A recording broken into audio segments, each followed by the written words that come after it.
This was the biggest abnormality. There were no hybrid characteristics, no complications, and they were as healthy as ordinary people. There weren't even any signs of subhealth. Every organ seemed to be fresh out of the oven, brand new. The 6 cured people had the same characteristics, from genes to blood types to DNA. They were exactly the same. Even their fingerprints were the most standard spiral shape. It was a product created from a standard template, but now a living product was standing in front of them. She didn't know anything. She didn't even know what the situation on her body meant. She didn't even have the time to feel happy that her old illness had been cured without medicine. The person in charge said softly, "Other than the contraceptive pills, there is no history of taking any medicine. In the past year, she hasn't undergone any surgery. There are no traces of modification on her body."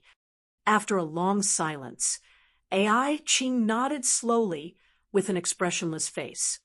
"Is there anything else?" she asked. The person in charge was silent for a long time before he said softly, "She is pregnant." Ai Ching looked at him. "Are you sure? She has normal bodily functions. Her organs haven't deteriorated or been deformed." The person in charge said, "I don't think I would be wrong about this." Ai Ching closed her eyes. It was an unbelievable miracle that a beast-type person could be cured without medicine. But when this miracle really happened, not a single person here could feel relaxed or happy. Instead, they felt pity for their tragic fate from the bottom of their hearts. Their rebirth relied on the laws of the beast of eternal life. From a scholar's point of view, I must admit that Kamisei is a true genius in the future. He far surpasses his teacher, Miyamoto. The person in charge sighed. Not only did he independently complete Professor Miyamoto's cell fusion technology, but he also developed a new genetic programming system based on this foundation.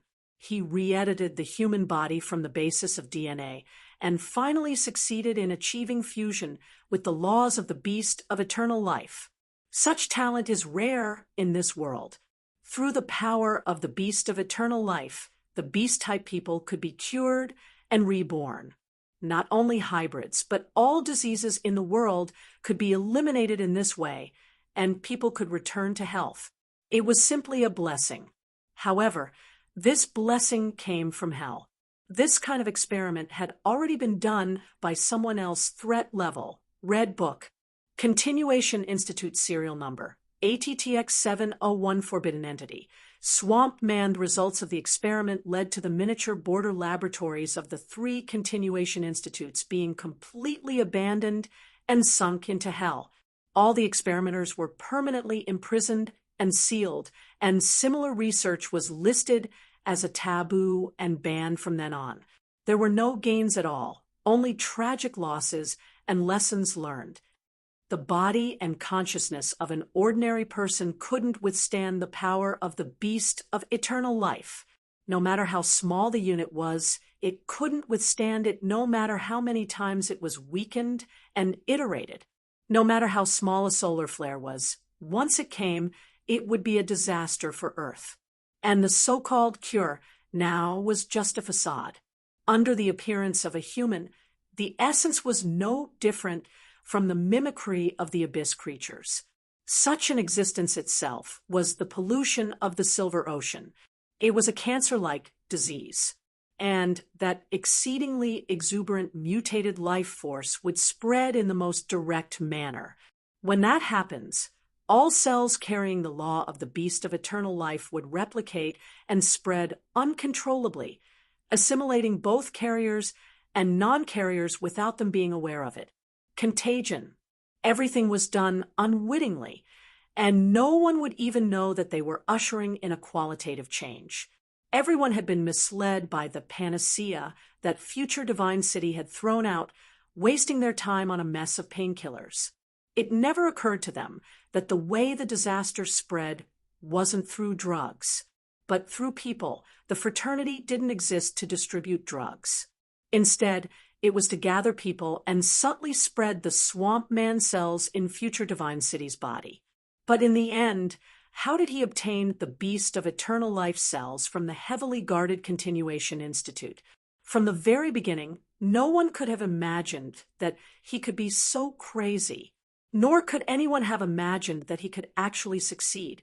The only thing to be thankful for now is that future Divine Cities results are still flawed due to time and equipment limitations. The technicians said, the spread of the law of the beast of eternal life is still limited to the beastly traits, and there's still quite a distance between it and normal humans and ascendants.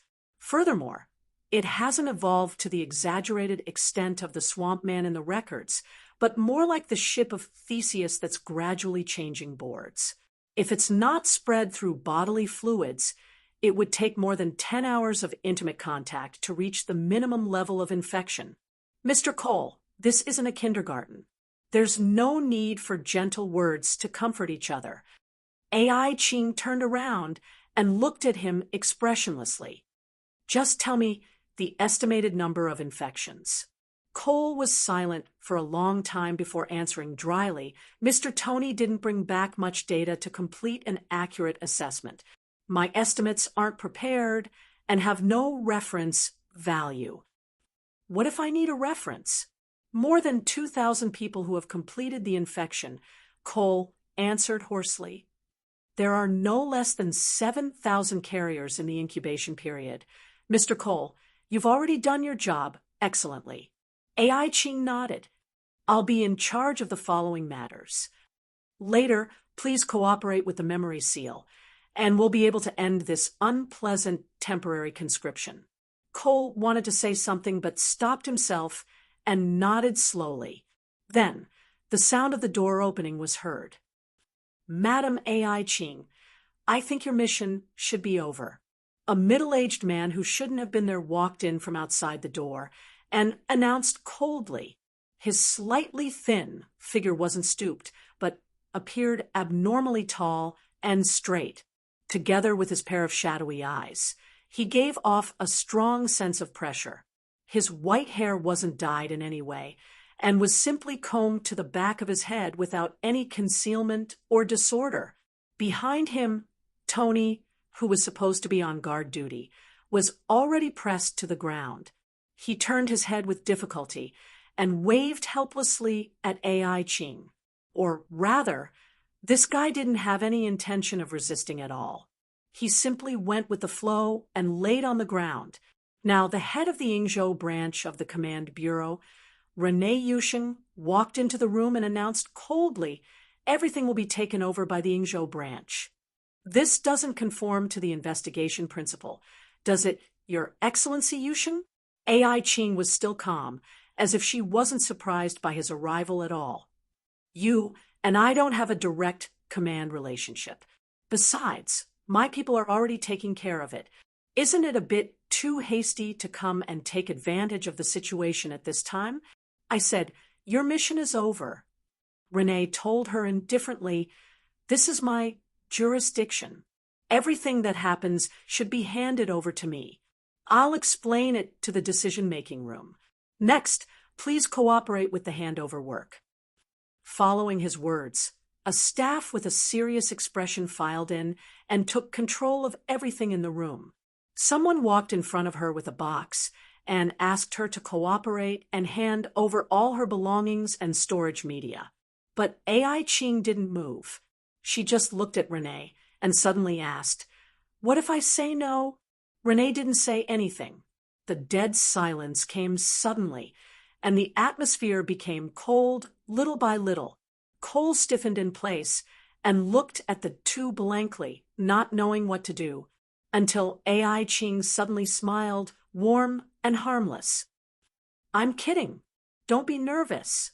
She slowly raised her hand and handed over the gun instruments and chips in her suit pocket. She put them one by one into the box. Finally, she put down her phone and looked at the person next to her. "Do you still want me to cooperate with the body search?" Under such a gentle gaze, the person holding the box subconsciously took a step back and shook his head. "Thank you for your cooperation, Madam AI Ching," Renee Yusheng said coldly. The Ingzhou branch has prepared a place for you to rest. At this time tomorrow, she took another look at the observation room behind the one-way glass. I hope so. AI Ching didn't say anything more. She was like a wild cat trapped in a cage, curled up in the corner uneasily. She didn't know where she was and couldn't imagine what kind of fate was waiting for her. But she didn't resist. She let the person who walked in press her to the ground and put her in shackles. Then she was obediently locked in a sealed isolation box. She just shed tears silently. AI Ching paused for a moment and slowly turned her head. Mr. Yuxing, no matter what your considerations are, don't you feel ashamed to hold the merits in your hands in exchange for exterminating innocent people? Rene turned his back to her and didn't speak. He let the door close.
Chapter 778.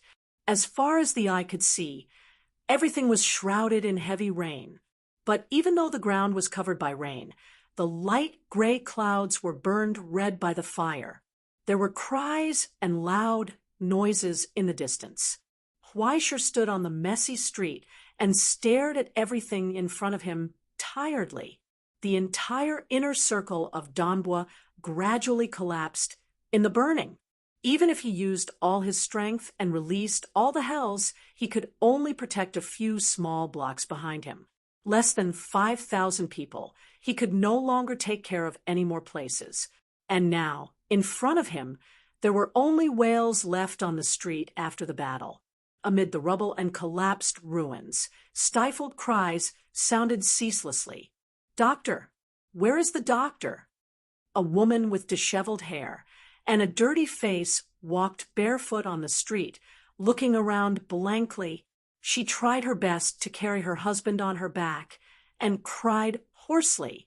When she saw Huaisher, she rushed up as if she had found hope. She staggered, fell on the ground, and got up again. "Save him, please save him. Mr. Huaisher, please." She knelt on the ground, kowtowing and begging with all her might, ignoring the stones on the ground that scratched her pretty face. "I will use my whole life to repay you, Mr. Huaiji. Please, I beg you." However, the man in her arms was already dead. He had lost his breath. As she gradually lost her strength, Huaishir closed his eyes. "I'm sorry," he said. "I can't do anything." The woman froze on the spot and stared at him blankly. After a long, long time, her hopeful expression collapsed. Little by little, she bent down. She hugged her dead husband and cried in pain. "Why, I took out all my money. I can do anything. Why can't you let him go? We didn't do anything." In the end, she even lost the strength to cry. She got up numbly, carefully picked up her dead husband, kissed his cheek, and comforted him softly. "Don't be afraid. I will be with you. You will be fine soon. Very soon." No one responded. She sobbed silently and staggered away, never turning back to look at him. Her cries were loud, but her despair was silent. Huaishir stood in the same place. He raised his head to look at the sky. A thunderous sound reverberated in the distant sky, and a pitch-black shadow quickly appeared. Amidst the low vibrations in the air, it gradually approached and cast a beam of cold light from the highest point. It illuminated the darkness where the firelight could not. It was as if the will of the heavens was looking down on this great earth full of pain. However, that light was so cold, not wavering in the slightest, only coldly looking down. Just behind the searchlights of several helicopters, photographers carrying cameras were taking pictures of the chaotic streets and the bloody conflicts from high up in the sky. The images under the camera were continuously transmitted to the studio. Behind them, Shangye, who was wiping the wounds on his face, suddenly had a change in expression. He snatched the phone from his subordinate's hand and said, "Boss, this is bad. Look at this." On his phone, the TV station was broadcasting the emergency news live. Captions kept scrolling on the dilapidated image of the inner circle of Danbo. However, the signal was too unstable. It was difficult to see clearly and could only be vaguely distinguished. Identity checks by the police, a large number of illegal immigrants from Danbo district, armed conflict, even the most eye-catching riot. On the image, outside the inner circle of Danbo, a large number of poor people who were not even dressed properly were pushing and shoving with all their might, trying to escape the chaotic streets behind them. However, roadblocks had already been set up at the edge of the intersection. Fully armed police officers held up large shields and coldly forced the surging crowd to retreat. Then, they threw smoke bombs into the crowd. Under the impact of high-pressure water cannons, the surging crowd collapsed and scattered in the silence. The image suddenly went silent for a moment and then switched back to the live broadcast. The news anchor with a serious expression sat up straight and said, "It is reported that the organized riot of illegal immigrants this time is led by violent and terrorist organizations. We have obtained information from the police about the mastermind. On the image, photos kept appearing one after another. Familiar faces kept appearing one after another. Sheng Tianmu, Songjia, Qianyi Longair, the future of God's city, and one of the last instigators of the riot, Huai Shijin. Under the illumination of the searchlights in the sky, the camera perfectly overlooked everything on the ground. Finally, it turned to the man who indifferently raised his head and looked at the sky. It was as if the camera hidden behind the searchlights could be seen through the camera. He quietly stared at the camera and slowly raised his hand. He showed his middle finger. The pitch-black bird screeched and rushed into the sky. The crow tide rose and fell, blocking the camera. The helicopter quickly shook and spun. It had no choice but to increase the altitude. The live signal was cut off. On the screen of the phone, the camera had switched back to the live broadcast. The two experts with serious expressions began to discuss the household registration system of Ingzhou and illegal immigrants. Huaishe retracted his gaze and waved his hand to signal Shangye to go back. He could not help but want to laugh. What was this? The undercover had become the leader of a gang. In order to prevent a riot, he had now become the instigator of the riot. The world was obviously so cold, but sometimes it was as absurd as a fantasy novel. In the silence, there was a sudden vibration in his arms. His phone. It was a confidential call from the Astronomy Society. It brought subtle shocks again and again, constantly reminding him. However, this was not the channel that AI Qing had originally used.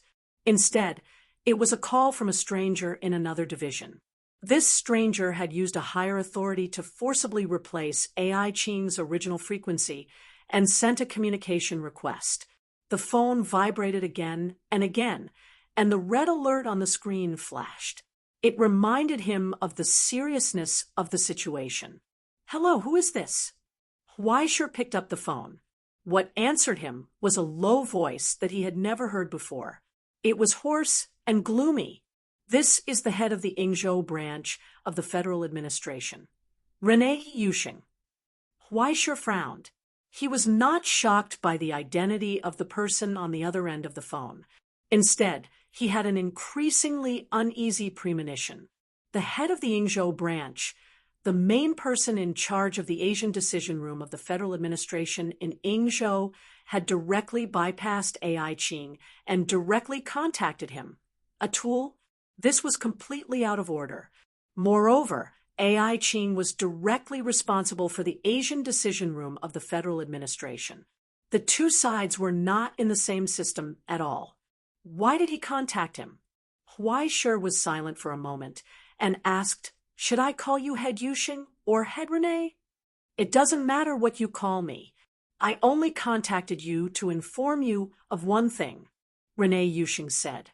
"Inspector Mr. Huaishe, I am now giving you an official order in the official name of the Ingzhou branch. Stop all actions in the inner circle of Danbua and withdraw from Ingzhou." He said, "Your mission is over." In the long silence, Huaishe was stunned on the spot. He was dumbstruck. "What do you mean?" he asked. "Exactly what it means. Stop everything you've done, cut off all ties, leave the capital, and report to the Ingzhou branch. There will be a border express to London waiting for you. You can return to the Ivory Tower this afternoon." Before Rene could finish, he was already interrupted by Huaishe. There was no longer any politeness and calmness on the surface. Huaishe asked coldly, "You mean you want me to wash my hands of what is happening in front of me?" "This is not something you should care about, Mr. Huaishe," Yushing retorted. "From the beginning, this kind of interference mission that is not recorded in the Ingzhou branch and has not been approved by me is not legitimate at all.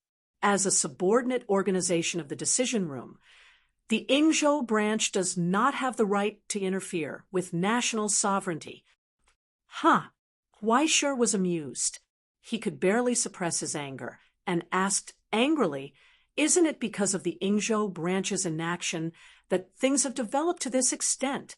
"Huaishe, this has nothing to do with you." Yushing lost his patience.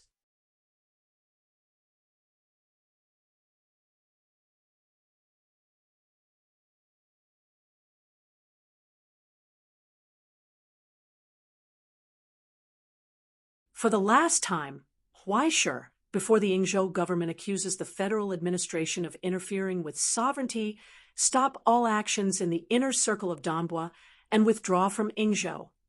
Huaishe's eyes turned cold bit by bit. "Sorry, Minister Yushing, whether it is as the former Xinhai prosecutor of Dongxiao or as a teacher of the Ivory Tower Exchange Group, you don't seem to have the ability and authority to order me around." He replied coldly, "I am not your subordinate, and I don't need to care about your orders." "No, now I am," Rene Yushing said. "5 minutes ago, AI Qing has already been suspended because of her actions and refusal to cooperate with the investigation. You have already been assigned to the Yingzhou branch. From just now until now, although I don't like your actions, I have always maintained enough restraint and politeness. I hope you don't make everyone unhappy. I don't care what you are doing in my jurisdiction, but if you ignore the warning, I have the right to arrest you for violating the rules. I hope you then come mess with me. Huaisheng interrupted him and said word by word, "Why are you talking so much nonsense? Are you also a part-time editor? I am right here, Renee Yushing. I am not going anywhere. If you are unhappy, why don't you hold it in? Do you really think everyone will spoil you? Trash." Without waiting for him to speak, Huaisheng threw down his phone, pulled out his pistol, and pulled the trigger repeatedly. In the end, the phone's condition could no longer be seen clearly. In this short period of dead silence, all the members of the Huaisheng group raised their heads in shock. They had never seen their leader so angry. He was like a wild beast wanting to kill something. The terrifying killing intent almost condensed into a solid form. But very quickly, it dissipated again. He regained his calmness again. He just turned around and ordered softly, "Take the people, and let's go, Shanya." "Where are we going?" Shanya got up and followed. "Where we should go." Huaisheng lowered his head and looked at the key left by Shengmu in his hand. He slowly clenched it. "I really can't take it anymore." The long night seemed endless. Only the fire burned, and the sound of collapsing spread. Before dawn, the whole world was at its darkest. The refugees curled up in the ruins heard the low footsteps in the distance. They hid uneasily in places where the light could not reach, and peeked in fear. But soon, the footsteps came closer and closer, accompanied by the sound of heavy vehicles. Under the illumination of the roof lights, everything seemed to be daytime. The dense footsteps covered the heavy rain. Wherever they passed, all the survivors saw the emblem of the shogunate's authority on their bodies. They were armed to the teeth and seemed to have gathered into a formation. The general, they rushed straight into the inner circle of self-defense forces, coldly suppressing all the chaos, and killed the extreme in the broken house one by one. The old survivors were overjoyed and cheered in ecstasy. "We are saved! We are saved!" This nightmarish night was finally over. Many people cried tears of joy. But soon, they realized that something was amiss. In front of them, the people who came to save them stopped, slowly turned around, and looked at their faces. The eyes behind the mask were cold and indifferent. The muzzle was slowly raised, the trigger was pulled. At this moment, outside Kyoto, in a resort hotel built in the mountains, Ai Ching sat in the luxurious suite arranged for her, expressionlessly watching the live broadcast on the TV. She stared at the host's surprised expression, and the guests in the live broadcast room breathed a sigh of relief. She did not get the slightest bit of joy from them. Instead, she did not even have the strength to snort at this stupidity. "Idiot, you still don't understand." She closed her eyes. Even if she had foreseen such a scene, she did not want to see the hypocritical smiles on the screen. Then, there was no inference to continue before the reboot. That night, on the embankment by the river, she did not finish what she said to Yu Dongri. The inference completed from Yu Dongri's own mistakes. The truth that he had never revealed to others in order to avoid too much disturbance. He was right about one thing. For the Danbo Inner Circle, the Astronomy Society could not be trusted. The Astronomy Society had never cared about the life and death of hybrids, to be precise. Allowing this group of beastmen with abyssal traits to continue living was already a rare and precious benevolence after weighing the pros and cons. And Yu Dongri's time jump just proved one point. In the foreseeable future, the Danbo Inner Circle would become a threat to the present realm.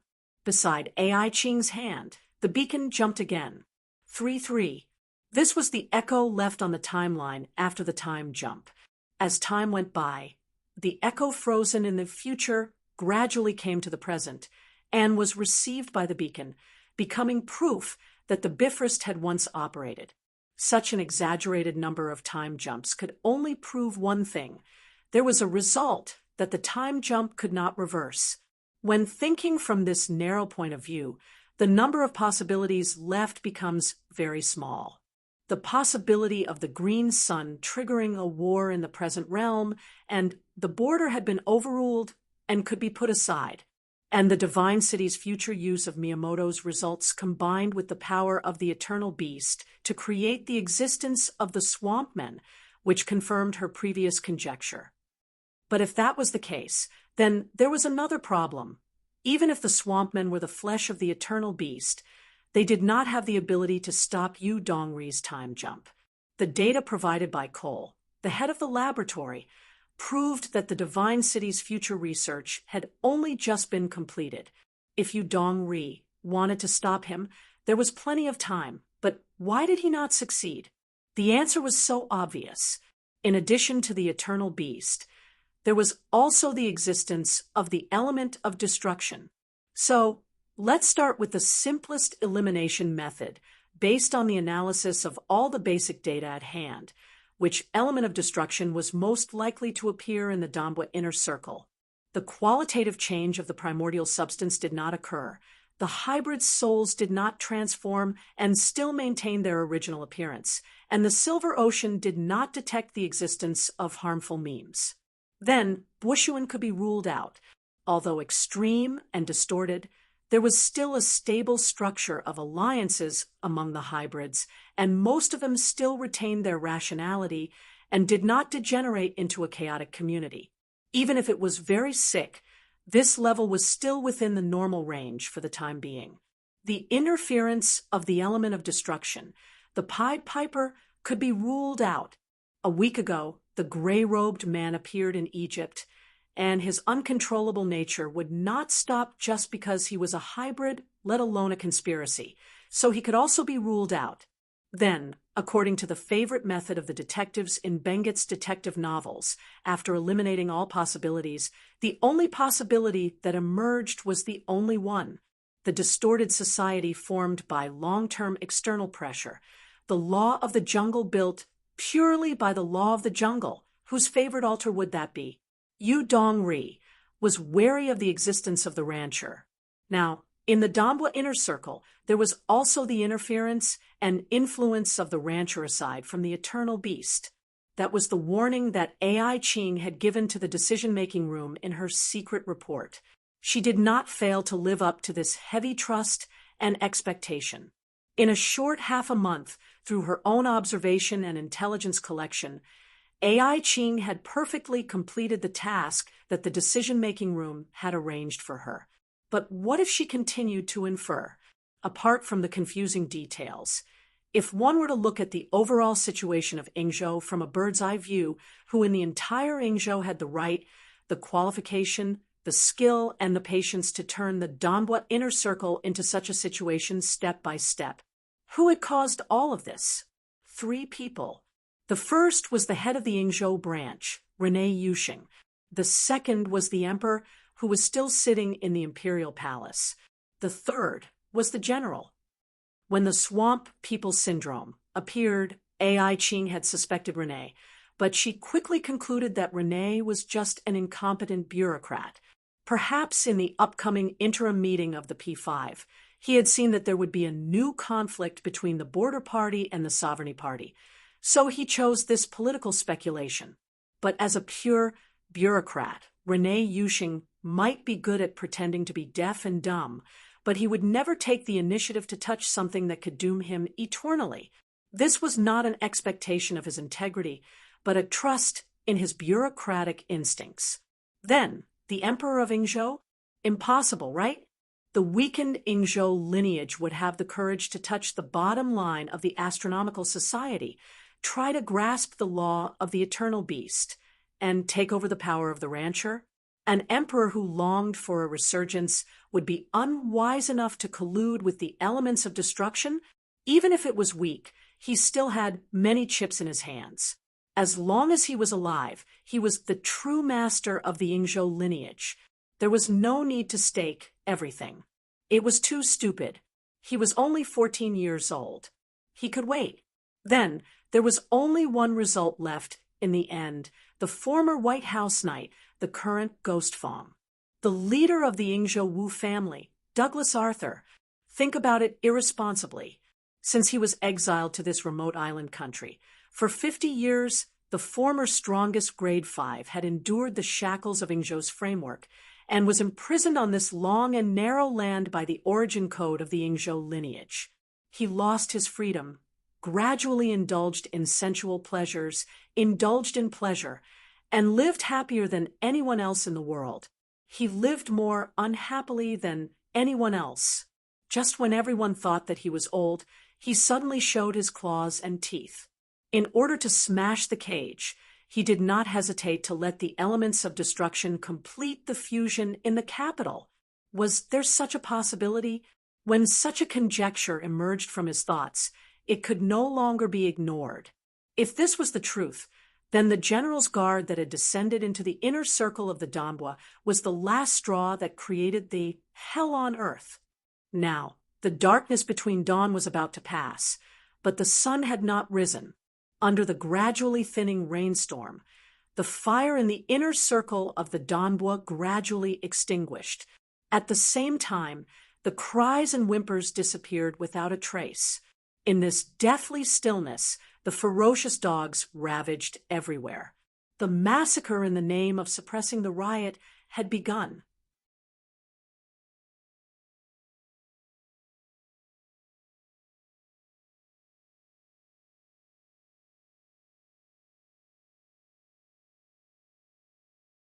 Chapter 779. Gunshots rang out continuously on the long street. The tank's tracks crushed the wreckage on the ground as it rumbled forward. The supreme Taoists who were engaged in a chaotic battle turned around in shock. They couldn't believe what they were seeing and couldn't understand what was happening. When the gates of hell opened, hordes of evil spirits would return to the human world like this, right? They wore iron clothes, held swords in their hands, had ferocious horns on their heads, and stepped on pools of blood. They spread death. The guards who were built for war slowly walked on the street. They slowly raised the assault rifles in their hands, aimed at the targets in front of them, and pulled the trigger. Then a hand grenade was thrown out from a raised hand. It rolled and scattered countless shrapnel amidst the loud noise. Regardless of whether it was wailing or roaring, the slaughter teams from all directions moved forward in an orderly manner, killing all the hybrids in front of them. They cruelly and accurately forced the fugitives into alleys. Then the formation separated. The executive officer's leather boots stepped on the wreckage under his feet, and the flamethrower in his hand lit up with flames. He slowly raised it. Dazzling flames spewed out. Everything was swallowed up in the tragic screams. Then the tanks and the formation continued to move forward, leaving only ruins behind them. In the flames, the people who were rolling and wailing gradually stopped moving. Only the flames still danced playfully, climbing on the scorched earth. The slaughter had begun. Huaishir was already standing in front of the warehouse that had long been forgotten. The address on the key was unexpectedly close. It was right next to the territory of Huaiji Group, the dilapidated factory that no one had cared about for more than 10 years had weeds growing everywhere in the empty courtyard. Who knew how much trash had been thrown in through the fence? Sewage flowed everywhere.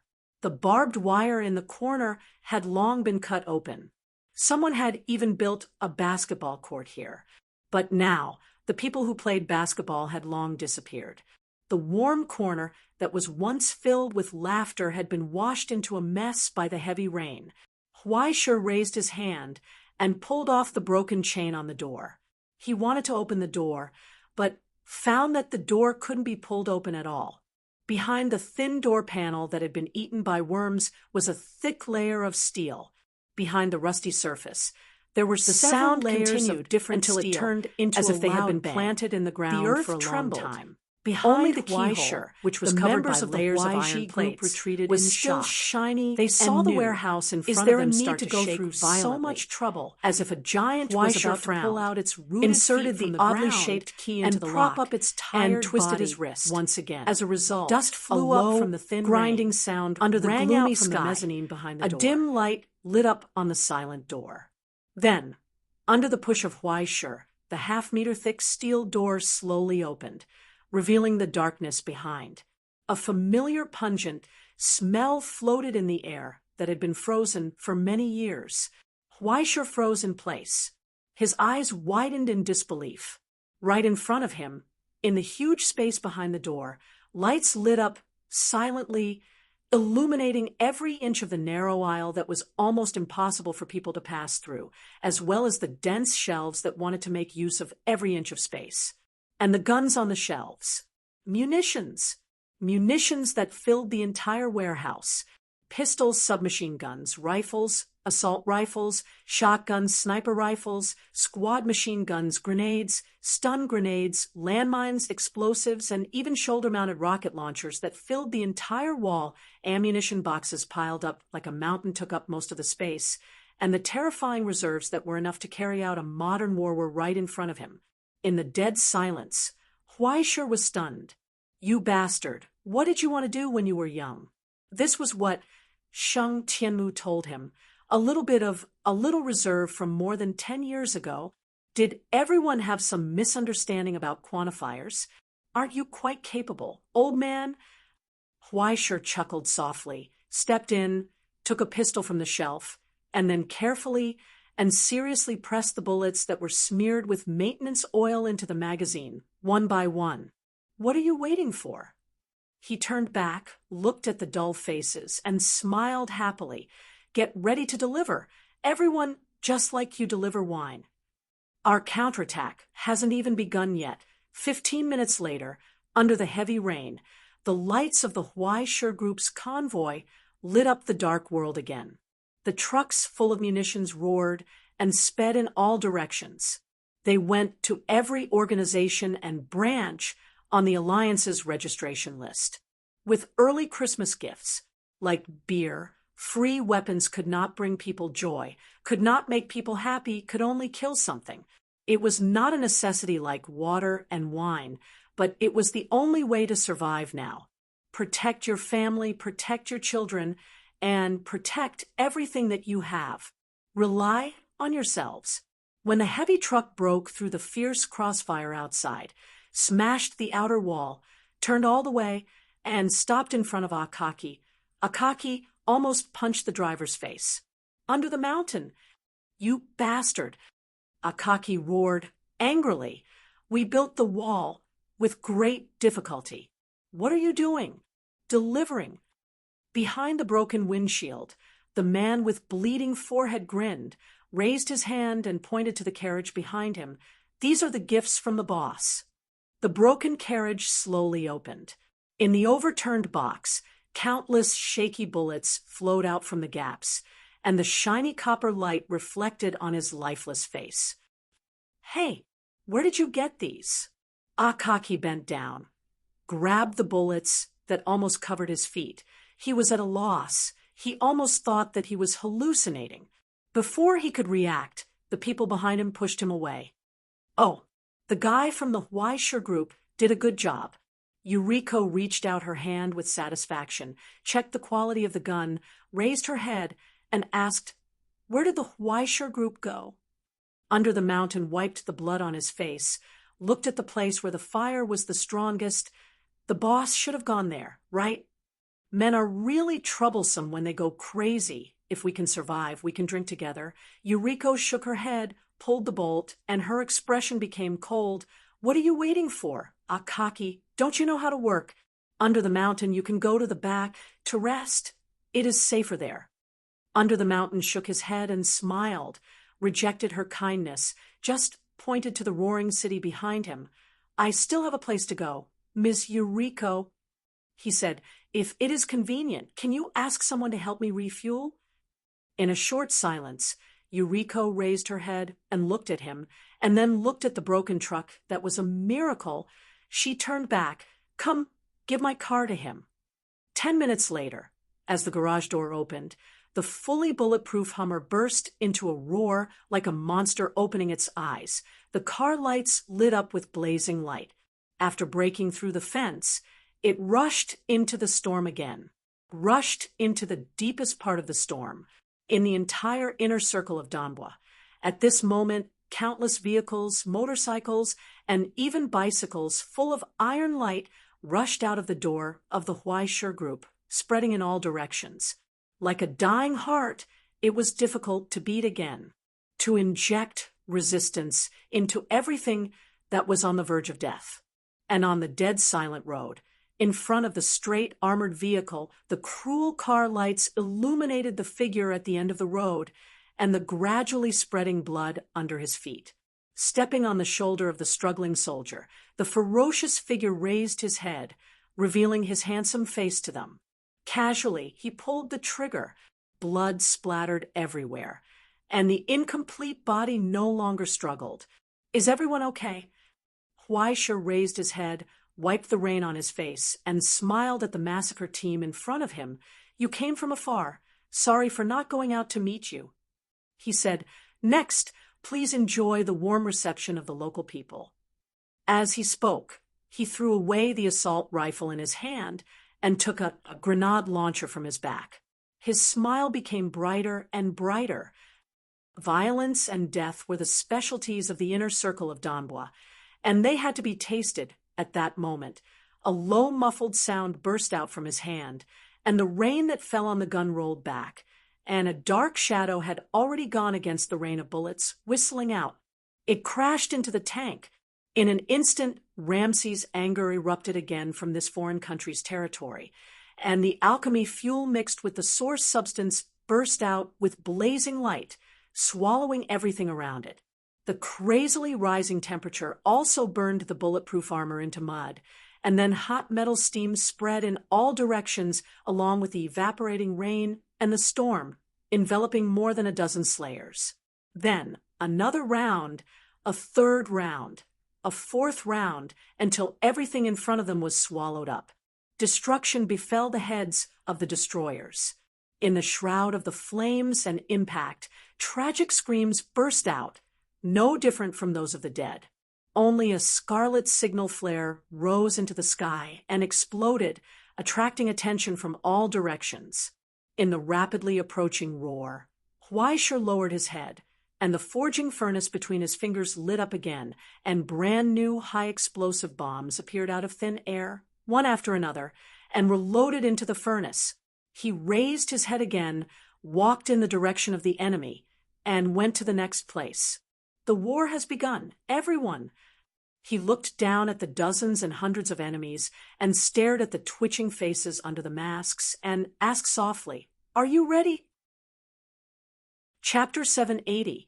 No one responded, only the raging fire of the machine gun. But Huaishur's figure suddenly melted into the twisting rain, as if he had merged into the darkness, becoming incomparably ethereal. He pulled the trigger at the enemies who had surrounded him.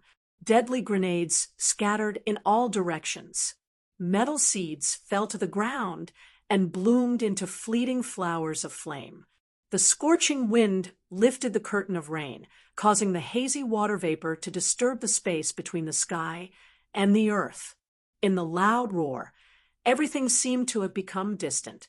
The crying face and the color of blood could no longer be seen. He could deceive himself that what had happened was just a dream. He just had a nightmare occasionally and woke up early to go out for a run, but death was still rising. In this silence, the young Master Ming's sacred mark wailed silently. Huaishur pulled the trigger expressionlessly, but the crisp sound did not come from it. He pulled the trigger again, and only then did he hear the sound of the guns shattering.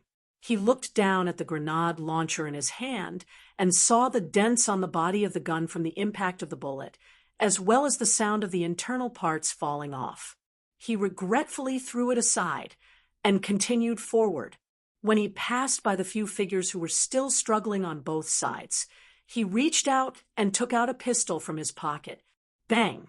Bang, bang. No more sounds could be heard. It was quiet. A thick fog had appeared out of nowhere and covered everything around her. I thought, Chin, you would have a bottom line. What the employer thinks has nothing to do with us. When he had fallen deep only responsible for carrying out orders. Dead silence. Following Isaiah Surin's words, a big hole suddenly appeared slowly in the approached, then and blocked the friction of the red bullet escape left inch the sound inch. Far behind. A slender chain slowly drew out from Isaiah and flashed as well as the curved and ferocious until then of the loud sound of the anti-material sniper she conveyed the employer's order to Huaisher. A deep hole appeared in the ground. Too much of a hindrance, and gravel flew. We have everywhere. To get rid of you here. In the surroundings, the bounty hounds from the tomb of the returnless, a dozen figures slowly appeared, drew their weapons at the front and approached inch by inch, enchanting and their killing intent enveloping walked out of the fog. There was a short silence. The black Ingzhou robe was had been soaked by the rain. He looked down at the pistol in his hand, painted by Yu and suddenly ran on it. Had by the way, compared to and more enchanting, the Eye of Nightmare. What a coincidence! Which one is more Mr. awesome? Huaisher. No one responded. The former dealer of the Empire Casino, Surin, was expressionless and tilted her head anything, and smiled. Only the corners of her eyes were slightly raised. After a long compared to a colossus like the Eye of Nightmare. So there were really very few groups in the tomb of the returnless. No, it's actually a request from Big Boss. Even though the Ship of Greed was slightly famous, shrugged. It still couldn't be compared to the war much of a hindrance that could even participate in the War of the Worlds. They asked us to come and settle it. Would be better to say that I almost couldn't even compare to 1% Mrs. Saki, and could you please find a better sigh of relief the next time you try to drive a wedge between us? Isaiah Surin laughed. He smiled happily. I was just saying it and casually. Let go of the pistol. Wouldn't it be better if you guys are more powerful than the Eye of Nightmare? I might not be able to kill all of you. Killing intent appeared in Isaiah Surin's eyes. Then he felt a chill down his spine, because the one who was faster than her was Huaisher. He was already close at hand. A long sword shrouded in brilliant flames appeared in the void. As Yu's steps advanced, it drew a straight trajectory in the wind and aimed at her neck. Sweep. It was faster than expected. It was even more terrifying than the scene she had seen and the information she had collected. Even though she was prepared, she was still shocked by this terrifying speed.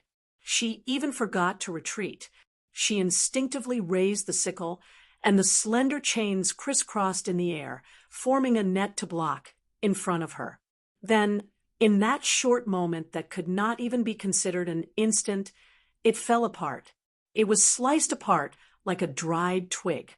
The sharp blade of the sword collided with the sickle blade, and sparks flew. In that fleeting pause, she saw Huaisher's eyes. They were pitch black, like an abyss. But then, his figure disappeared from where he was. It was as if he had come without any warning. The bullet from afar brushed past Isaiah Surin's temples and shot into the ground, and the lingering sound spread out. This was the key blow that saved her. Then, the sound of blood gushing out was heard. Beside Isaiah Surin, the person who had yet to react froze on the spot. He turned his eyes in a daze and looked at the figure who had appeared behind him at some point in time. Blood slowly dripped from the blade of his sword. Then, with a smooth friction, an ownerless head fell to the ground and sank into the muddy pool, staining the mud with a wisp of scarlet. Through the fountain of blood spurting out from the headless corpse, Isaiah Surin saw Huaisher's smile, so compassionate. Since everyone has been honest with each other, let me introduce myself, he said. In addition to the name Huaisher, you can also call me Huaisher.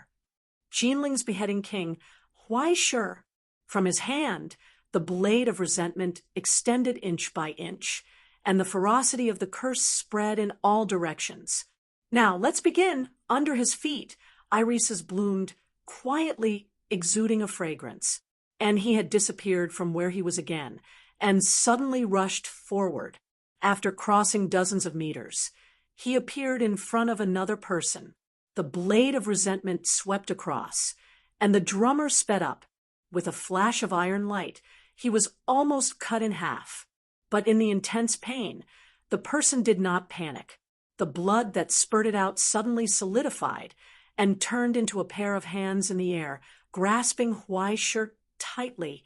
His hands held the blade of resentment, and regardless of his vitality being extracted, he suddenly opened his mouth and bit Huaishi's neck, his canine teeth protruding. Vampires! A rumbling sound filled the air. Behind Huaishi, a giant figure strangely appeared.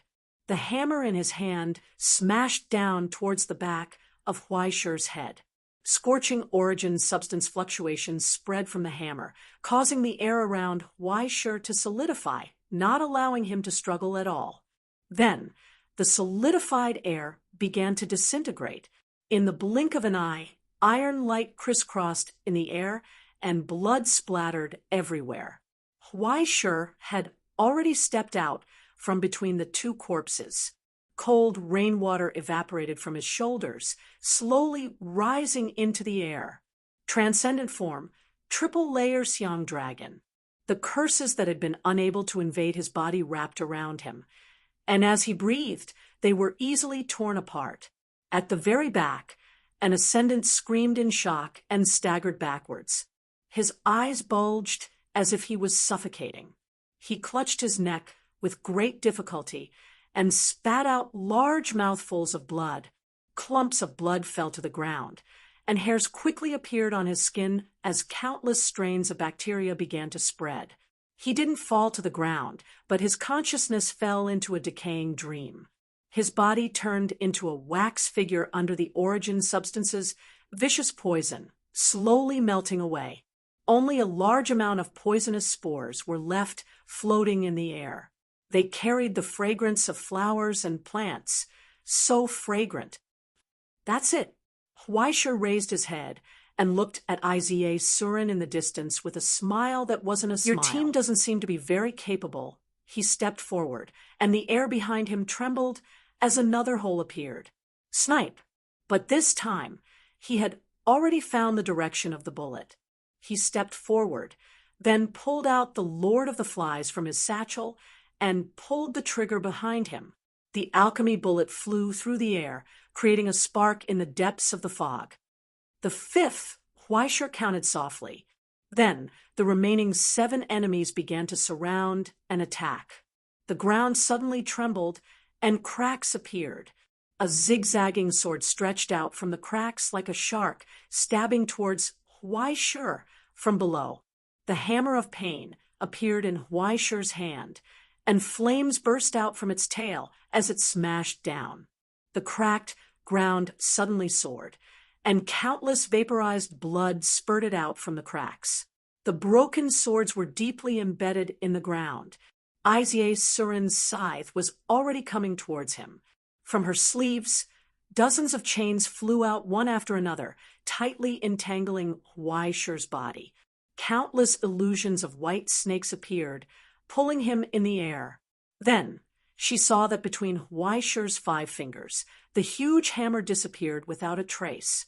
Then, sparks burst out, and the rope of sorrow flew out from the thick smoke.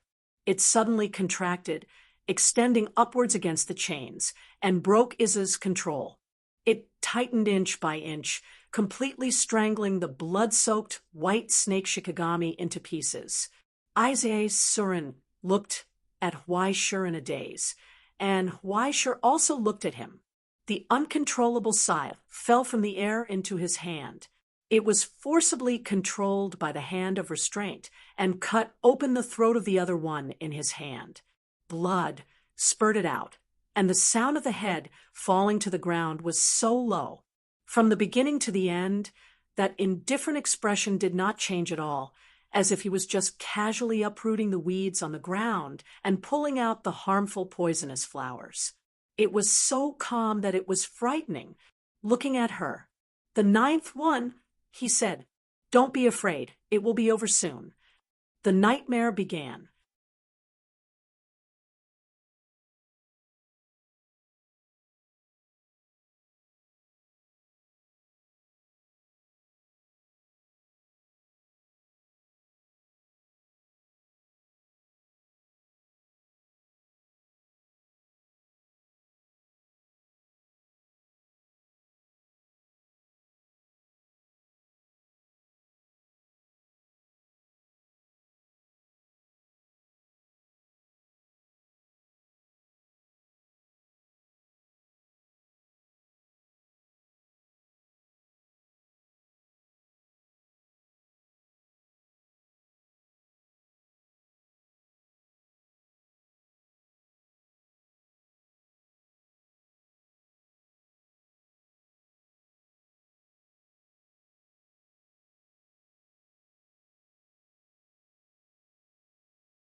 Chapter 781. Soon, the 10th, the 11th, it was just a momentary shock. When Isier Murin came back to her senses, there was only him and her left in front of her. Endless coldness surged from those pitch-black eyes, swallowing her up completely. She suddenly realized that this mission might really be a mistake. Now, she was sitting in front of a bet that she was bound to lose, and she couldn't find any solution. For a moment, she even wanted to violate the restrictions of the death contract and run away. She had never expected such a development and result, and had never faced such a terrifying opponent. All the attacks couldn't even surprise him for a moment. From beginning to end, he maintained a palpitating calmness and contempt. Step by step, she moved forward, toward the last enemy.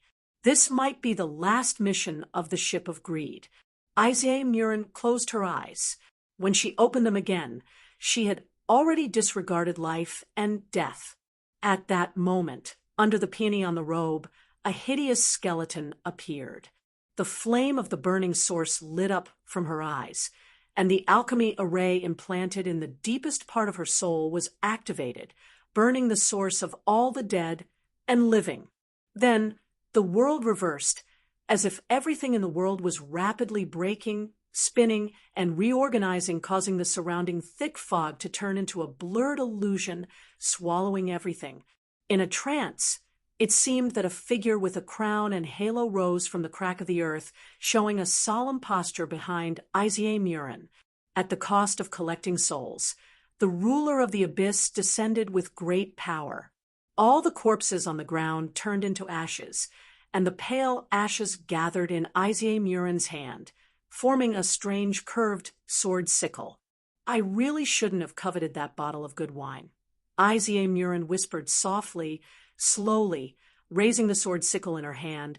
Come on, Kun, let me experience the power of the Prince of Paradise. At that moment, the brilliance rose from the blade. The sword of virtue burst out with a cry. The world condensed by this illusion shook, and the blazing light spread in all directions. The shrill collision sound burst out with the crisscrossing of figures. At the moment when they brushed past each other, Isier Murin's movement stiffened, and a fine crack appeared on the sword sickle in her hand and her neck. Then, as the bone sword in his hand collapsed, blood flowed out from the wound. She raised her finger with difficulty and stroked her throat. Staring at the wisp of blood on her fingertip, she couldn't help but laugh. You can't even feel pain. You're really gentle, Lord Huai Jijun. Izaki fell to his knees. With the collapse of the last pillar, the mystic instrument that maintained the seal fell apart, and the mist quickly dissipated. The silent world disappeared without a trace. Ruins, fire, rain, whales, blood, and fire, everything returned. Everything was silent when he left, but now, in front of Huaisher's eyes, the streets had been burned to ashes, and only thick smoke was rising. He had returned to this world filled with pain. Just behind Huaisher, Isier Swerin opened his mouth with difficulty, as if he was staring at someone who did not exist. He said something, but no sound could be heard. Beneath her, a young and tender face could be seen in the blood that was slowly spreading out. So, with this as a medium, the illusion that should not exist here appeared in front of Huaisher. Standing in front of Huaisher, he enjoyed everything burning in front of him with him. Huaisher frowned. That was a child, black hair, black eyes, white skin like a Roman. He was staring at such a tragic scene, but there was a distant and cold smile on his face. It was déjà vu. The child that he had met once in the general's mansion appeared in front of Huaisher again. Ah, you bleeding soil, you are the body of the noblest hero in history. Forgive me for dealing with these butchers. May disaster befall the murderer who splashed such precious blood. The child strolled on the broken street as if he had come to his own stage.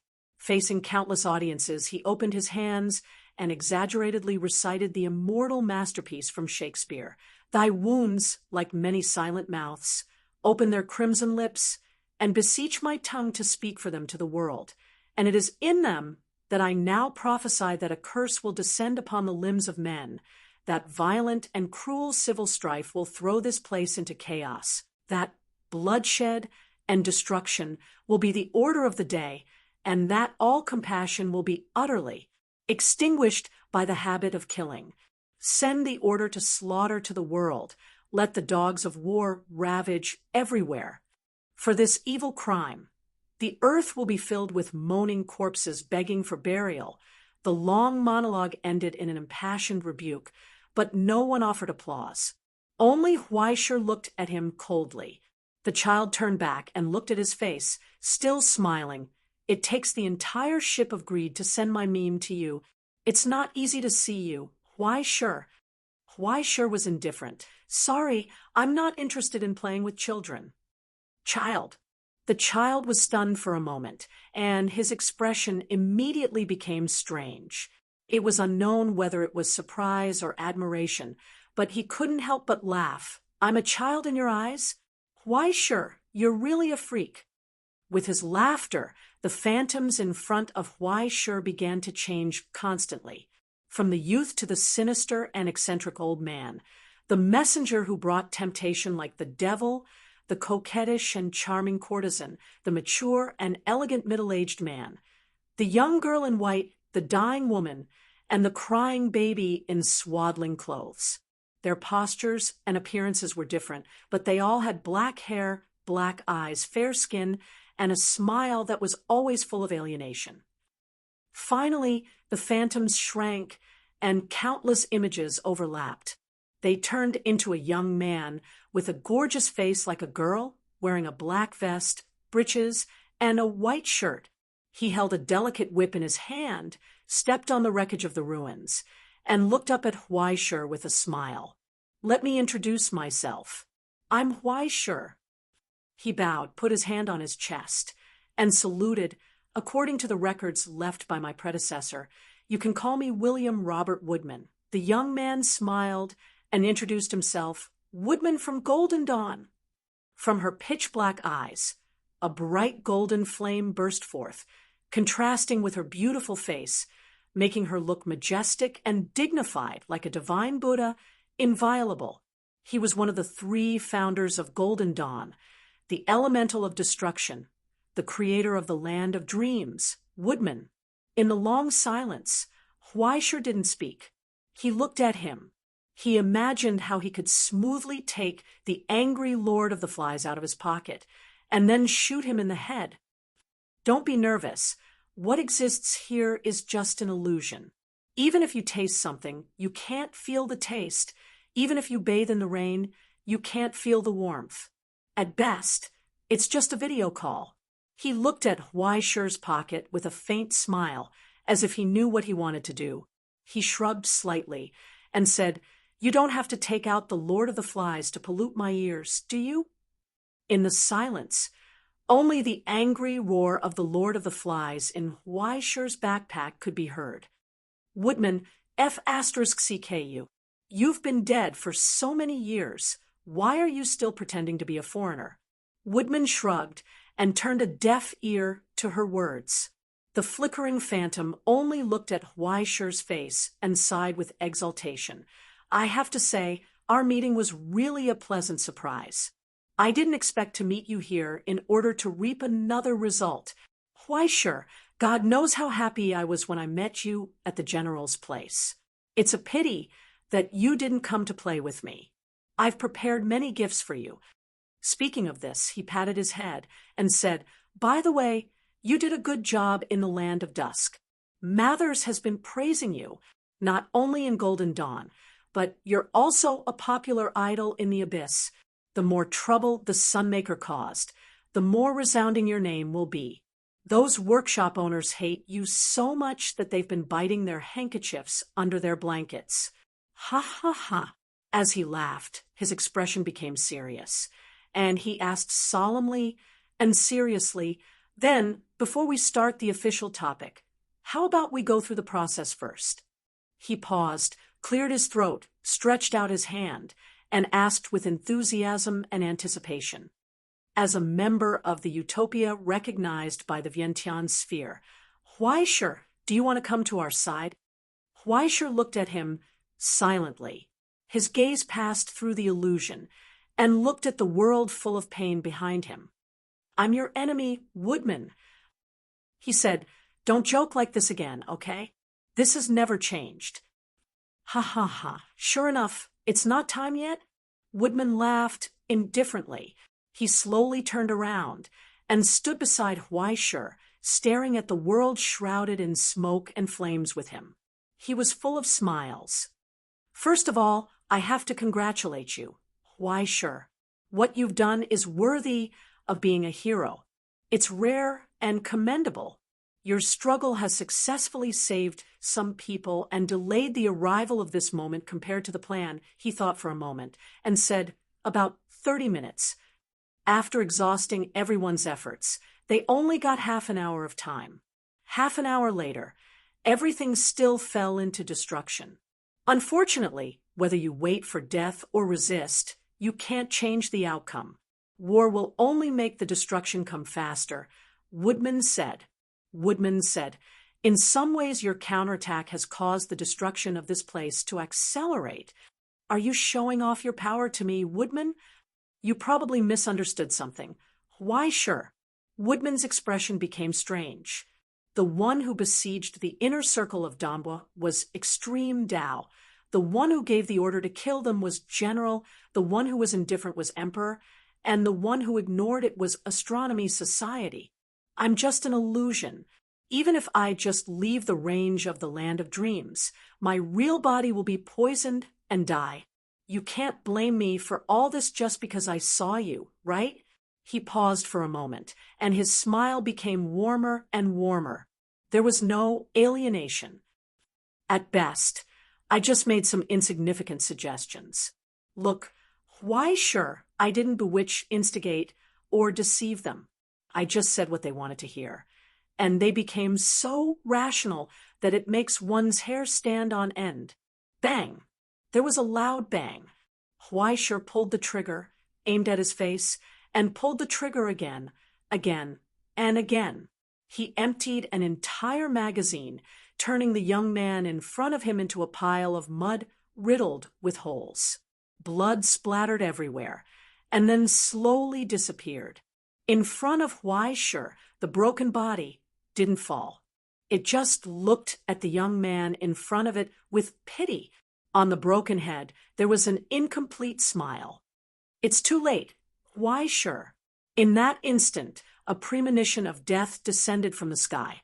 The dark clouds in the sky lit up with an inexplicable brilliance. It was a big star. The burning steel star fell, tearing through the clouds and falling towards the earth.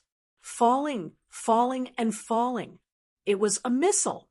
Huaisher looked up, and his eyes were illuminated by the destructive sparks. 3 minutes ago, Yokode Air Force Base in Edo. The black-haired, black-eyed old Roman man held his palm and smiled as he stared at the commander pressing the launch button. Then the earth rumbled and flames spewed out. In the spontaneously fired well, the steel star rose slowly towards the sky. Now it fell from the sky in the whistling sound. Do you know how hell was created? Why sure? In the shrill scream, Woodman smiled and raised his hand. Just a little blood, a little pain, a little death, and most importantly, a little despair. Snap! With a crisp snap of the fingers, the light of extinction fell from the sky. In the roar that sounded like thousands of people singing hymns in unison, the cluster of missiles split from the sky and scattered the seeds of death to the earth. In an instant, everything in front of them was swallowed up. Jingdo shook violently. Countless flames rose up violently from the ground, convulsing like angry palms as they reached out to grab at the sky. In the shaking of the earth, the destruction finally reached its climax. In the broken izakaya, Maki only heard the loud roar and subconsciously pressed the proprietress and Satoko under her body. Then, the heavy plank collapsed under the impact of the blast. The world seemed to have become dead silent. In an instant, no sound could be heard. Only some small flying insects seemed to have entered her ears, and they kept chirping. She coughed with difficulty, propped up her body, and used all her strength to lift the collapsed beam. She shouted, "Auntie Jean Jiang, Satoko, are you okay? Satoko! Satoko!" Behind her, Jean Jiang's face was pale and covered with dust. In her arms, Satoko was safe and sound. Maki breathed a sigh of relief and smiled. But then she saw the proprietress's face change. She was shouting something to her, but the voice was too far away, and she couldn't hear it clearly. Maki felt that someone had punched her in the back. She swayed. When she lowered her head, she saw blood flowing from her chest. This, how? She murmured blankly, collapsed on the ground, and turned her head with difficulty. In her blurred vision, she only saw a few fully armed figures slowly approaching. A high-risk mixed breed found. Shoot to kill. Distinguishing the mixed breed features on her face, the young soldier with the gun raised the weapon in his hand and aimed at her face. No, don't kill her. In the ruins, Jean Jiang staggered up and stood in front of the girl, waving her hand anxiously. She's just a worker. She doesn't know anything. She didn't participate in the riot. I can testify. She has been protecting us. Don't kill her. I beg you. I beg you. The young soldier was stunned, looking at the weeping face. He froze on the spot, but behind him there was a gunshot. Don't waste time. Let's go. Beside the convoy, the captain put down the gun indifferently and turned to leave. Jean Jiang lowered her head with difficulty, saw the blood on her chest, and fell to the ground. In the long silence, Tomoko looked at her blankly, as if she couldn't react. Her lips moved, but no sound came out. But when the cold blood spread to her feet, she finally understood what had happened. "Mom." Tomoko suppressed her trembling and carefully touched her cheeks. Seeing the sorry face, she squeezed out a smile with difficulty. "Am I going to die?" She looked at the gray sky blankly, looking at her daughter's crying face, as if she didn't understand what had happened, but also as if a burden had been lifted. It was finally going to end. She had thought about it many times, but now that it had really come, she began to feel sad. Seeing her daughter cry, she began to regret not working harder. Just like she had always done, gritting her teeth and persevering, there was always a chance to turn things around. She could hold on.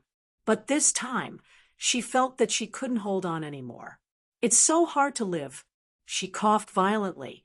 She wanted to laugh, but she couldn't help crying.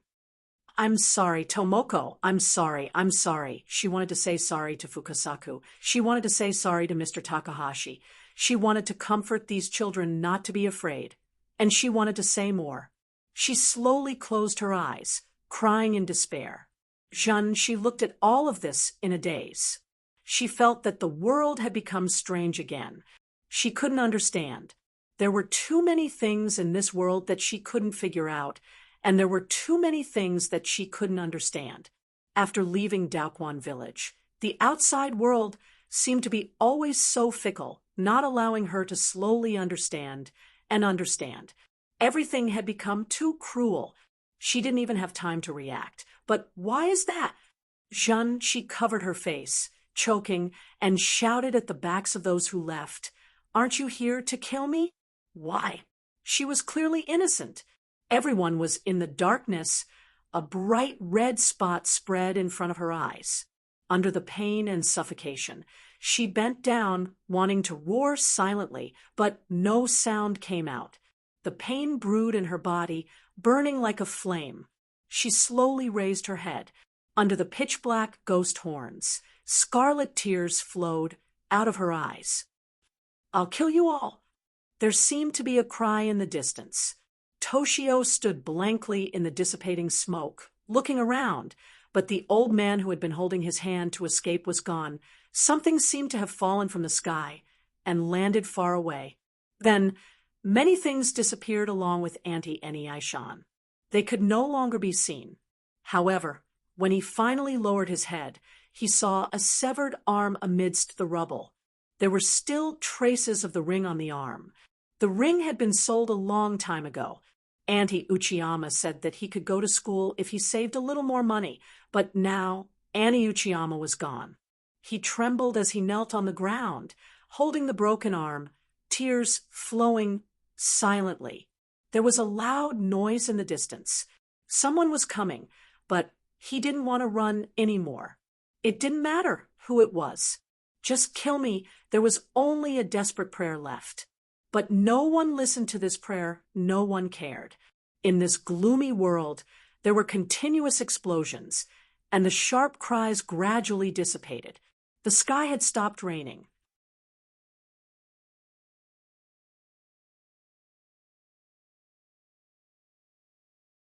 But the blood and tears on the ground didn't stop.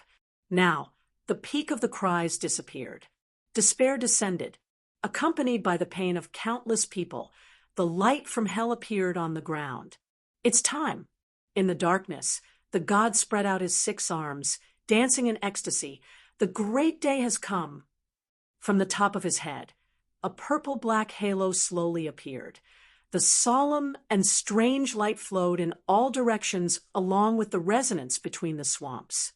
Relying on the countless souls immersed in despair as a fulcrum, the halo of divinity quickly expanded, spreading, and in an instant enveloped the entire inner circle of Danbwa.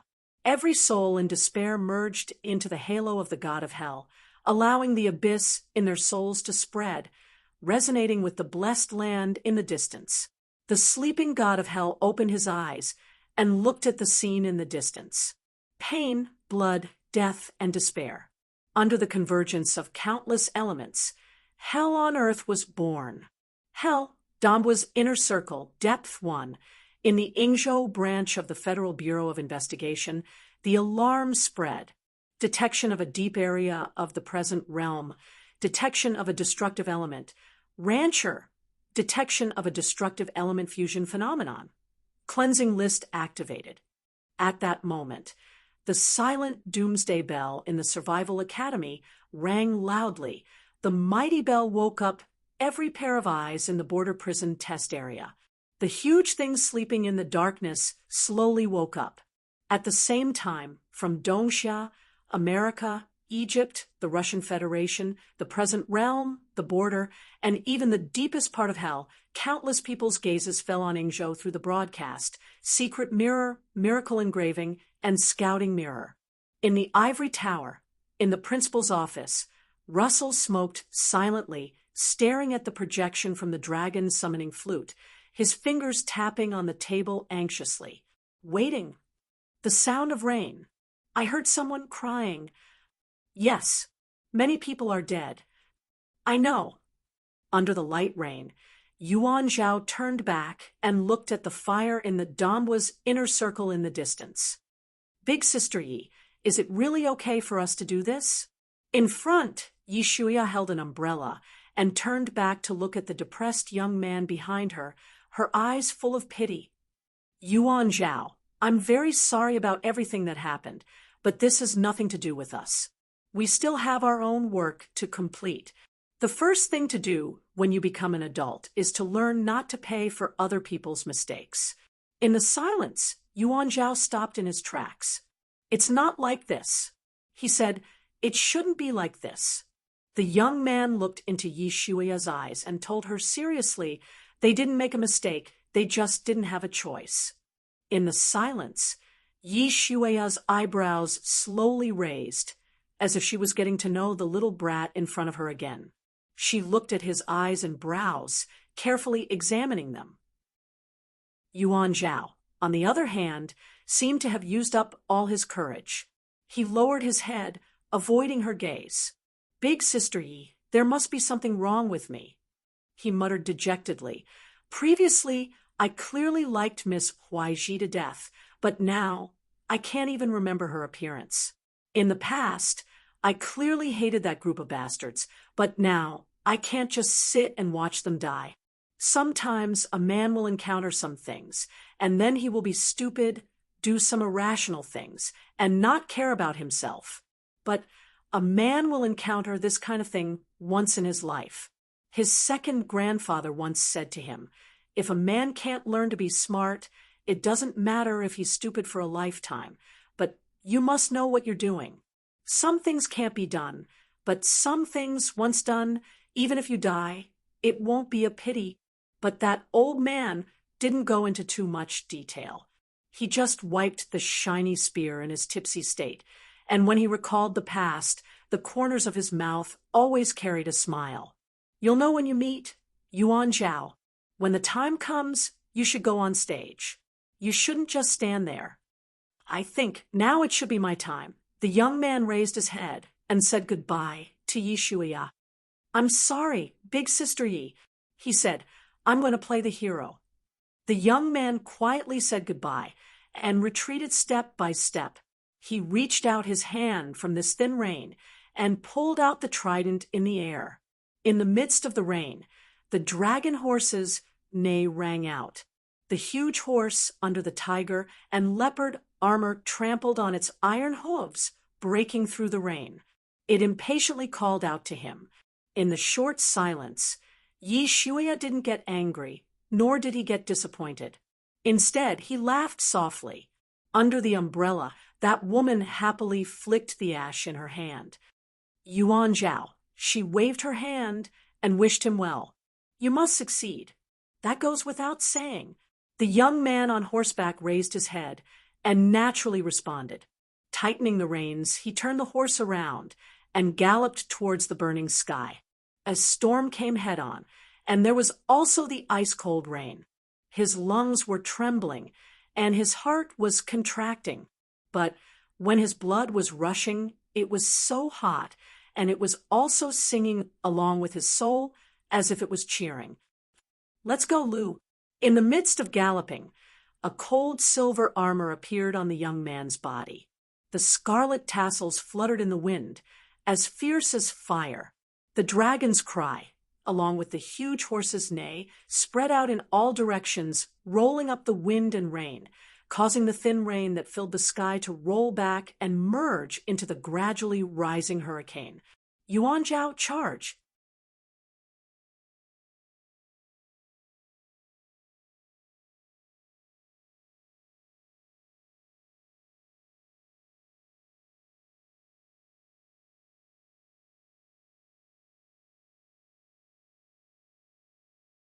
Chapter 782.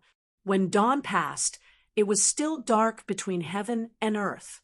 When the sun rose, it couldn't shine through the thick, dark clouds that shrouded the earth. Thunder roared, and lightning flashed, shrouding the inner circle of the pill waves. Countless rays of light shuttled between the dark clouds, illuminating the strange shadows that crept in another world behind the clouds. But this wasn't a rare thunderstorm like the news said, but a hell on earth that was taking shape. Over a long period of time, countless painful souls were forced into despair bit by bit, ushering in the eruption of the abyss precipitation. Finally, they fell into the hell that they created. Living in the human world was too painful. They had no choice. The only place they could go was that kind of place, to escape to hell. In the dragon summoning flute's mirror, all the numerical changes were very direct and clear. Behind the countless changes, the creation framework from the abyss emerged, revealing its ferocity. "Truth Hung Chong." Russell's projection whispered softly, "Is it really Woodman's work?" One of the creators of the Golden Dawn, Isaac, asked. "I heard that he was already dead when the kingdom of heaven fell." "Yes," Russell said. "I killed him with my own hands." In the silence, Isaac was stunned and looked at the projection, but Russell's projection was still calm and expressionless. Only the gloomy eyes showed the coldness of a beast. "Unfortunately, it's too late," Russell said. "If I had acted more decisively back then, there wouldn't have been so much trouble." The one named William Robert Woodman was already dead. He died in the hands of Russell 70 years ago, when the kingdom of heaven fell. But his work was still circulating in the world, his last masterpiece, and also his inheritor, a meme that spread all over the world like a virus gathering the essence of the dark side of human nature. This is probably what the so-called lingering spirit means, right? Russell sighed in annoyance. He sacrificed his soul and stigmata to his work, creating an illusion that doesn't exist in this world. It was spread by word of mouth and words, and even the meme operation of the Astronomy Association couldn't isolate it. Like a virus, it turned into fragments that were everywhere, parasitizing in the Silver Ocean, and was difficult to eradicate. For the past 70 years, he has been like a devil, tirelessly luring people to hell and digging their own graves. God knows how many riots he has incited. It sounds like Mephisto. Isn't that so? Have you read that stupid book, Faust? That's the companion he took away from the kingdom of heaven back then. It's like the owner. That's all I can say, right? Russell knocked on the table so much and said to incite the general's ambition. If it's him, then the source of the beast of eternal life cells can be elements of destruction in the present realm. Golden Dawn is a remnant of the utopia, he said. So it's not strange for it to have such a collection. In this hell on earth, the combination of the elements of destruction was about to begin. A seed that could destroy the world was slowly sprouting. The reason why the elemental destruction was called an elemental destruction was because of this hidden danger. It was a power that could destroy the present realm. It was too general to say so. It was just the information that was announced to the public. Before the disappearance of the previous president, there were a total of 24 elements of destruction on the Silencer's monument, and only 19 had been revealed so far. 24 forces that could destroy the entire world. 9 of them had been permanently taken in by the Continuation Academy, and 4, including the old Gaia, had been completely destroyed. But there were too many things that could destroy the entire world. At best, it was just a possibility. Was there a need to care so much? There were too many things in this world that could destroy everything. Who could count them? More often than not, it only took a madman who didn't care about the consequences to ignite the fuse to usher in destruction. To be more precise, the so-called elemental destruction should be something that could destroy the present realm once a certain prerequisite was completed. This was a secret that was strictly guarded by the organizations above the decision-making room. As the vice president of the Ivory Tower, Isaac had only heard a few words. For example, the elemental destruction was actually in a corresponding relationship. The essence of the 24 elemental destruction was calculated by mobilizing the infinite wisdom of the Silver Ocean through the Silencer's monument. There were 12 kinds of annihilation endings that would appear in the future. Once the corresponding elemental destruction was completed, the fate and future of all things would be completely rewritten. The destruction of the present realm was imminent. Once the deep assimilation was completed, the swamp man virus would begin to spread wildly and take over everything. In the end, it would combine with the rancher's divinity. The belief of the undying and the existence of the undying God would merge into one, completing the synthesis between the elemental destruction. But the rancher's counterpart isn't the beast of eternal life. The vice president found it hard to understand. It should be the gray-robed man, right? The gray-robed man abandoned the abyss. Isaac, as long as he doesn't give up the responsibility that the president left to him, he will never be able to obtain the rancher, nor will he be able to blow the horn of the battle of amidst Duden. That was the last protection that the previous president left for his assistant.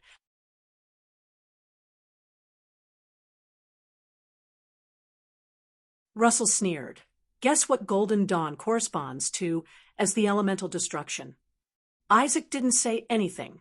As the elemental destruction, Golden Dawn corresponded to heaven, but heaven had already fallen in the hands of Perron. The remains were gone. Isaac didn't know much about what happened back then. He didn't know whether Perron chose to destroy heaven to eradicate Golden Dawn or for his own purpose. But no matter what the reason was, the result wouldn't change. As the elemental destruction, Golden Dawn had just been born, and it had already lost its corresponding half, unable to obtain the final completion. Everything that was happening in front of him was a hellish experiment of the Golden Dawn. Using the inner circle of the pill wave as a petri dish, they fused the power of the two elemental destruction on the hybrid culture medium, intending to pry into the real result. Breaking Ingzhou's hell circle was just a matter of convenience. They wanted to use the lives of hundreds of thousands of people in exchange for the final answer. Now, under the call of the messenger, the thunderclouds rumbled, the hell on earth rumbled, and an invisible gravitational force pulled the power of paradise, opening a path to hell. Magna estate veritas et prava avebit. Truth flourished on top of the burning Empire State Building. Woodman looked up at the dark sky with an indifferent smile. From the gradually increasing depth, the creation framework from hell was set up. Everything was shrouded in hell. The swamp man virus was rapidly sprouting, transforming and evolving again, spreading from the entire inner circle of the pill wave, deeply integrating with the divinity of the messenger. At this point, no matter how useless the Continuation Academy is, they should have noticed that there is an additional damper on the Doomsday clock, right? He whispered softly, looking up and looking into the distance. After the sudden shattering of the sky, the light of extinction descended from the sky. The light was as sharp as a knife, cutting the dark clouds from the south to the north, then suddenly turned and perfectly circled the entire pill wave district. The light was like an iron curtain, instantly isolating the inside from the outside. Cleansing list, activate. Not long after, the monsters from the border prison test area would drive straight in, destroying everything in sight. Through the subsequent 16 operating procedures, from physics to memory to history, the entire inner circle of the pill wave would be erased from the world. Woodman looked down at all of this with a mocking smile. Whether this place could continue to exist or not had nothing to do with him. What the Golden Dawn wanted was only the final result. The data and changes produced between yes and no would all be recorded during observation. Destruction would only speed up the process of deepening, just like it had always been the only way to create hell. Now, as the earth rumbled, a ferocious corner of the behemoth that existed between the present realm, the border, and hell appeared. When countless crowded buildings were pushed to the sides out of thin air, a thick door appeared in front of the inner circle of the pill wave. The pitch-black door was covered with reliefs of pain, and the moment the huge outline appeared in the air, a cold aura spread in all directions, freezing everything. It was the last work of the Creator, Rodan, the gates of hell, a boundary that completely isolated all the pollution and monsters in the Continuation Academy. Now, the door leading to border prison Lin Bo slowly opened a crack. A figure that had not been seen in the mortal world for a long time appeared, staring at the hell on earth in front of him with pity in his eyes. Creator, Shah, the man who always had a playful smile on his face, now had a serious expression, evaluating and witnessing everything with the naked eye, completing the final procedure. Indeed, there was no saving this place. Next, it was time to start the purification process. He slowly raised his hand, and with his movement, the gates of hell shook violently and burst forth with a roar. The behemoth from the border prison behind the door let out a hungry cry, eager to plunge into this tragic battle and poison. But the narrow gates of hell could not be opened. Shah paused in his movements. He slowly raised his eyes and looked ahead. From the thin rain, a battered figure appeared. It was as if he had run all the way here, rolling and crawling. His body was covered in wounds, and he staggered forward, looking like a beggar on the street. But now he stood in front of Shah, and the gates of hell supporting his trembling knees with difficulty. Just like that, he spread his arms, facing extinction and death. Under the countless observation mirrors, the man's face was clearly visible. Miyamoto Genichiro. Why do you have to do this, Miyamoto? Sha looked at his student with pity in his eyes. You know, the cleansing list has never been revoked before. Doing this will only sacrifice yourself. Then sacrifice me. Miyamoto's voice trembled and hoarse. Please take my life. The divine city is my student, and the creation of the swamp people disease is my tool. I should die. I should die here. But Sensei, he was already crying and kneeling on the ground. Please save my compatriots. I beg you, I beg you. In a brief moment of silence, Sha lowered his eyes. I'm sorry, Miyamoto, he said. There's nothing I can do. Then, I won't give up either. Miyamoto's face twitched with uncontrollable fear, but he did not leave. I've given up too many times. Sensei, please allow me to die here with them. Then how about me? A hoarse voice came from behind him. Under the umbrella held up by the student, an old man in a wheelchair with a respirator was pushed and the sound of his breathing was muffled through the respirator. The former head of the science department of Kyoto University, Shizukuro Jiang, Miyamoto, raised his head and looked at him in shock. Idiot, what can you do alone? You can't even get the budget. You're just a useless piece of metal. Under the respirator, the old man mercilessly scolded his old friend. When he looked at the gate of hell, his voice was hoarse. I'm also a hybrid of the Donbwa inner circle. If you want to destroy them, please take me with you. Beside him, the old hybrid who had just thrown away his police uniform ran over, panting violently. In the distance, the sound of engines breaking through the blockade was constantly heard. One figure after another emerged from the depths of the rain, passing through the border transit. They came from all over the world: the Ivory Tower, the Imperial College, the Ivy League, the Royal University of Egypt. There were men and women, and some were young, but most of them were old people. At this very moment, scholars, sublimators, alchemists of the Stone Cauldron Society, and others took off their uniforms and insignias. The old men took off their hats and flipped their hair, revealing the characteristics of their hybrids. Just like that, together with Miyamoto, they stood in front of the Purification Army. They silently waited for the arrival of destruction. Silent resistance. You know what you're doing, don't you? Sha looked at the people in front of him with pity. You can only sacrifice yourselves in vain. The purification list won't be canceled because of your resistance. At least give them a chance. Sensei, Miyamoto knelt on the ground and begged humbly. Just one chance is enough. Sensei, I beg you, are people born to live in hell? Miyamoto, among the students I've taught, you're the worst. Sha sighed in pity, but he didn't wave his hand down. He slowly clenched his fingers and retracted them. The gates of hell weren't closed. Thousands of hungry eyes behind the gate stared coldly at the mortal world before them. You only have 15 minutes, Miyamoto, Sha said softly.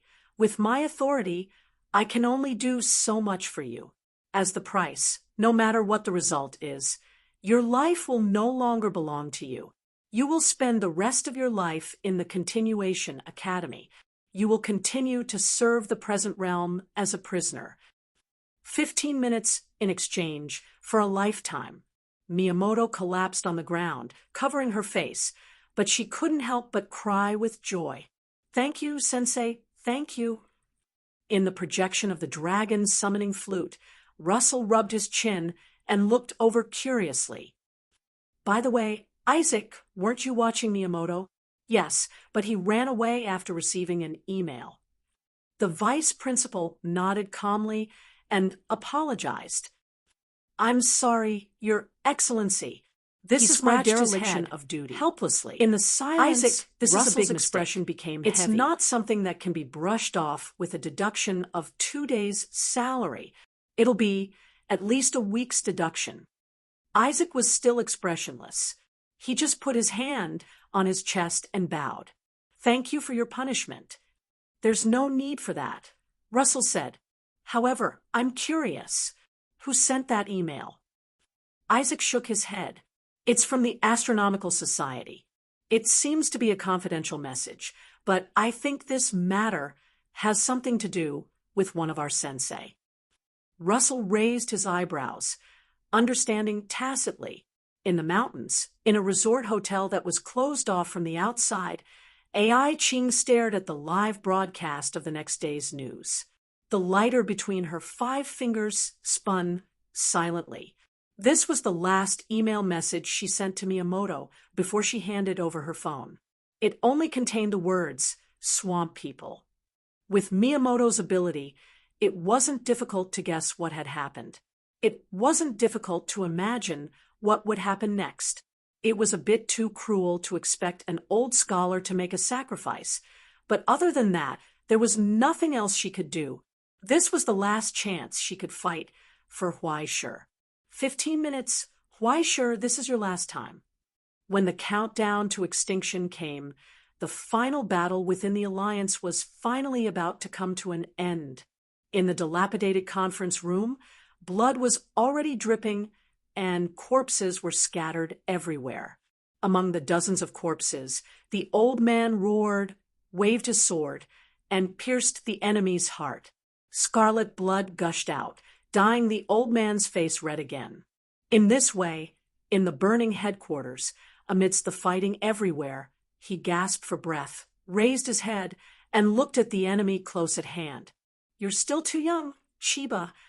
Sheng Tianmu grinned, pulling at the bloody wound on his face, and his smile became ferocious. "You didn't expect this, did you? When I was young, I was the king of fighting in the inner circle of Danbua." In the corridor, the blood-stained Chiba struggled to move forward. He fought all the way to here, and the subordinates beside him had already been killed. He successfully forced the last enemy into a desperate situation, even if he was already covered in bruises. "Come on, old man." He wiped the blood off his face, pulled out a katana from the corpse on the ground, and held it tightly. In the thick smoke and burning, the traitor and the president looked at each other from afar, forgetting the sound of the building collapsing. This was the final struggle of a cornered beast. When the loud noise burst out in the distance, the two of them roared at the same time.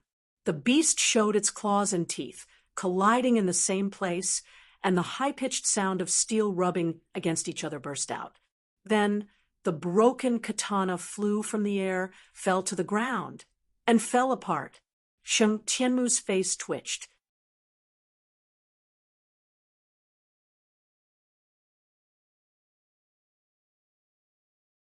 He looked down with difficulty and saw the blade piercing through his chest from his shoulder. The winner was decided. Your history is over. Sheng Tianmu, together with the history of the Alliance, Chiba twisted the blade and gasped with difficulty. Take your throne with you. This is the last friendship between you and me.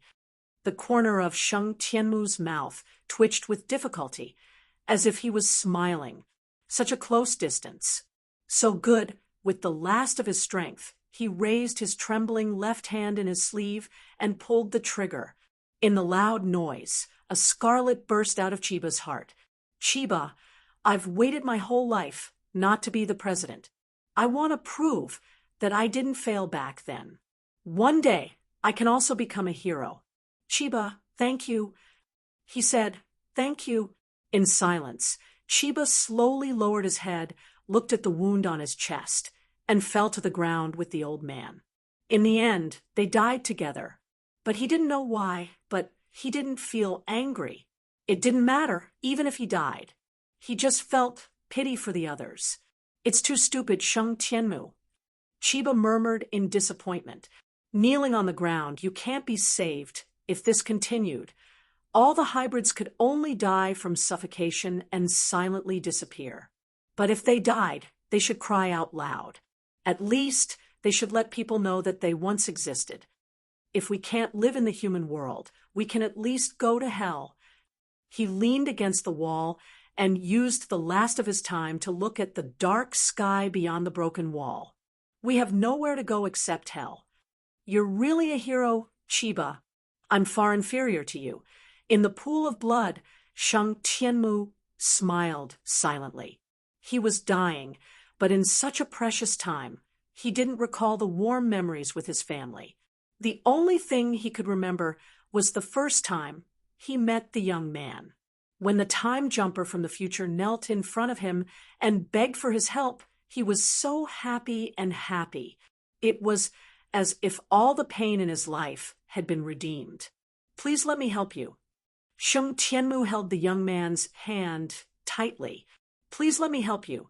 He only had one question.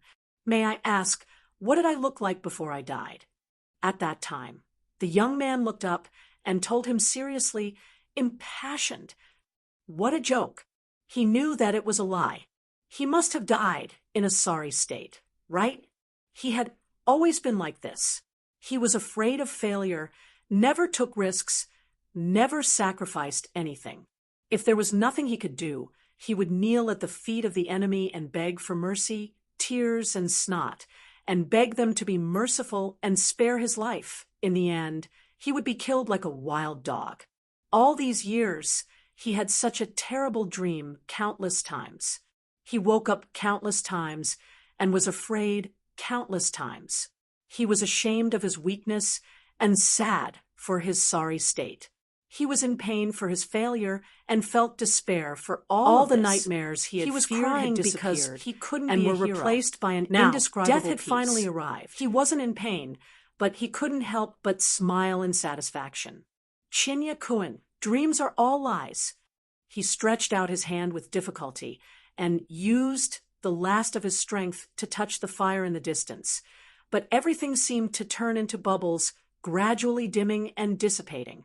Dreams were the opposite. Everyone, don't be afraid. This time, we will definitely have the future.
Chapter 783. The sound of something cracking came from the sky. It was as if the ceiling was wailing as dust fell from it. Toshio walked through the thick smoke and haze in a daze, stumbling. He seemed to hear someone shouting in the distance. He opened his mouth to respond, but he couldn't make a sound. It was as if he had swallowed burning charcoal. When he opened his mouth, he felt the charcoal burn in his throat. He tried to run, but he couldn't find any trace of the person It shouting. wasn't his fault. There were that this only place became corpses like this. half buried in He the didn't rubble. do anything. Auntie Uchiyama, Auntie was just unlucky. Uncle Banto, I just Uncle want to hate. Cheetah, I just Yuda, want to find someone Ayano, to hate. Keiko, and This way, Sada. he would be Everyone able to was dead. continue living. Perhaps he would was be able also to live dead. with a little He had already peace of arrived mind. in the world, but he after didn't death. have that kind of courage. That was why he was His so trembling lonely and hands sad. could no longer But he just hold wanted onto to his find weapon. someone to talk to. He knelt on the even ground, if there was someone covered his alive. face, Even and if there was cried someone to tell him silently, not to be afraid, almost unable he to could breathe. continue to breathe. I'm sorry, I'm and sorry, his I'm heart sorry. would have a reason to The continue child beating. choked with sobs Just and like begged that, humbly, he numbly "Please don't walked die. past the I broken beg corpses. you. No matter He who stumbled you are, forward, please save stumbling, him. crying Are you silently. asking me for help? No little one brat?" responded. A Then, hoarse voice in the sounded. ruins, A blood-stained hand twitched was with raised great difficulty and pressed against his Toshio hair. froze in place. "Don't be afraid." He even The thought dying that he was man opened his hallucinating, eyes, but and the whispered, hand was "I clearly will protect twitching in you." pain, as if it Toshio was stared at struggling him in a blankly. nightmare. He It felt was like hard to he was describe looking the ecstasy at an idiot. he felt at that He didn't moment. understand what he There was was thinking. someone else. Maybe Someone he had else was already alive, gone crazy apart from himself. It didn't matter. There was someone else in He this shook his hell. head numbly. Don't be afraid. This world Don't be had afraid. long been I'm coming to abnormal. save you. It didn't matter Toshio whether it was scrambled crazy forward, or shouting not. hoarsely. Everyone would He die imagined in the end. all the things Anyway, that he wanted in the others to silence, say to him, Huaisha wanting wanted to comfort prop himself up, not to be However, afraid. his The broken child left used arm all his couldn't strength to complete dig through the such a dirt in task. front of him. He couldn't pushing even lift aside it. the fallen stone Instead, slabs. it caused him As to he cough panted and he saw a suffocate. face covered It in was dust. his broken ribs He that froze had in pierced place. into his lungs. "It's you." He Toshio leaned against the recognized that ruins face and tried the his white best paper to doll raise in his his head. arms. He The stared murderer at the who dark killed his sky cousin, of hell, the demon who bathing brought in him the rain all of the dust. misfortune. He could The see countless extreme Tao deaths who committed slowly rising, all sorts dispersing, of crimes and He disappearing. was still alive, Young, but why? Master Ming Everyone wailed was clearly silently. dead. Huaisha Even lowered Auntie his Uchiyama. eyes. Toshio No one could stiffly save lowered you. his head. I'm sorry. He couldn't understand. But they still had a Nor chance. could he understand. All of this but could still he be couldn't salvaged. control his Child, anger. have When you he ever taken regained his music senses, lessons? he was He already murmured holding as a if he was broken sleep-talking steel bar in his in hand. school, His everyone would childish gather expression together and follow the gradually teacher, became distorted. happily jumping around It's the piano. all your fault. Sometimes It's it would all be your noisy, fault. but It's all your sometimes fault. everyone would be obedient. Everyone is dead, sitting on a If chair cousin together, didn't die, listening even to my the Annie, teacher this play must the be piano God's arrangement, and singing right? loudly. Toshio's hands when trembled, singing, and he everyone wanted to would press the smile sharp happily. end against the That was the man's happiest throat. time for I'm me. going to kill Those you. melodies However, were so beautiful. she couldn't stop as her if they had a tears from soul. flowing. When Drop in by pain, drop, as long they as you fell on the listened, back of her hand. you would be comforted. They are my friends. He choked with sobs. I hope that one day I want to avenge I can introduce my them cousin. to you, no matter how So hard don't he be tried. afraid. He couldn't Huaisha bring said himself to softly, say those words. "You won't die here. This wasn't You his still fault. have a future His cousin that was the belongs one to who you. deserved to die. You will be troubled by your studies. You will work hard for your exams. You will listen to class and answer questions. Or you will secretly cheat.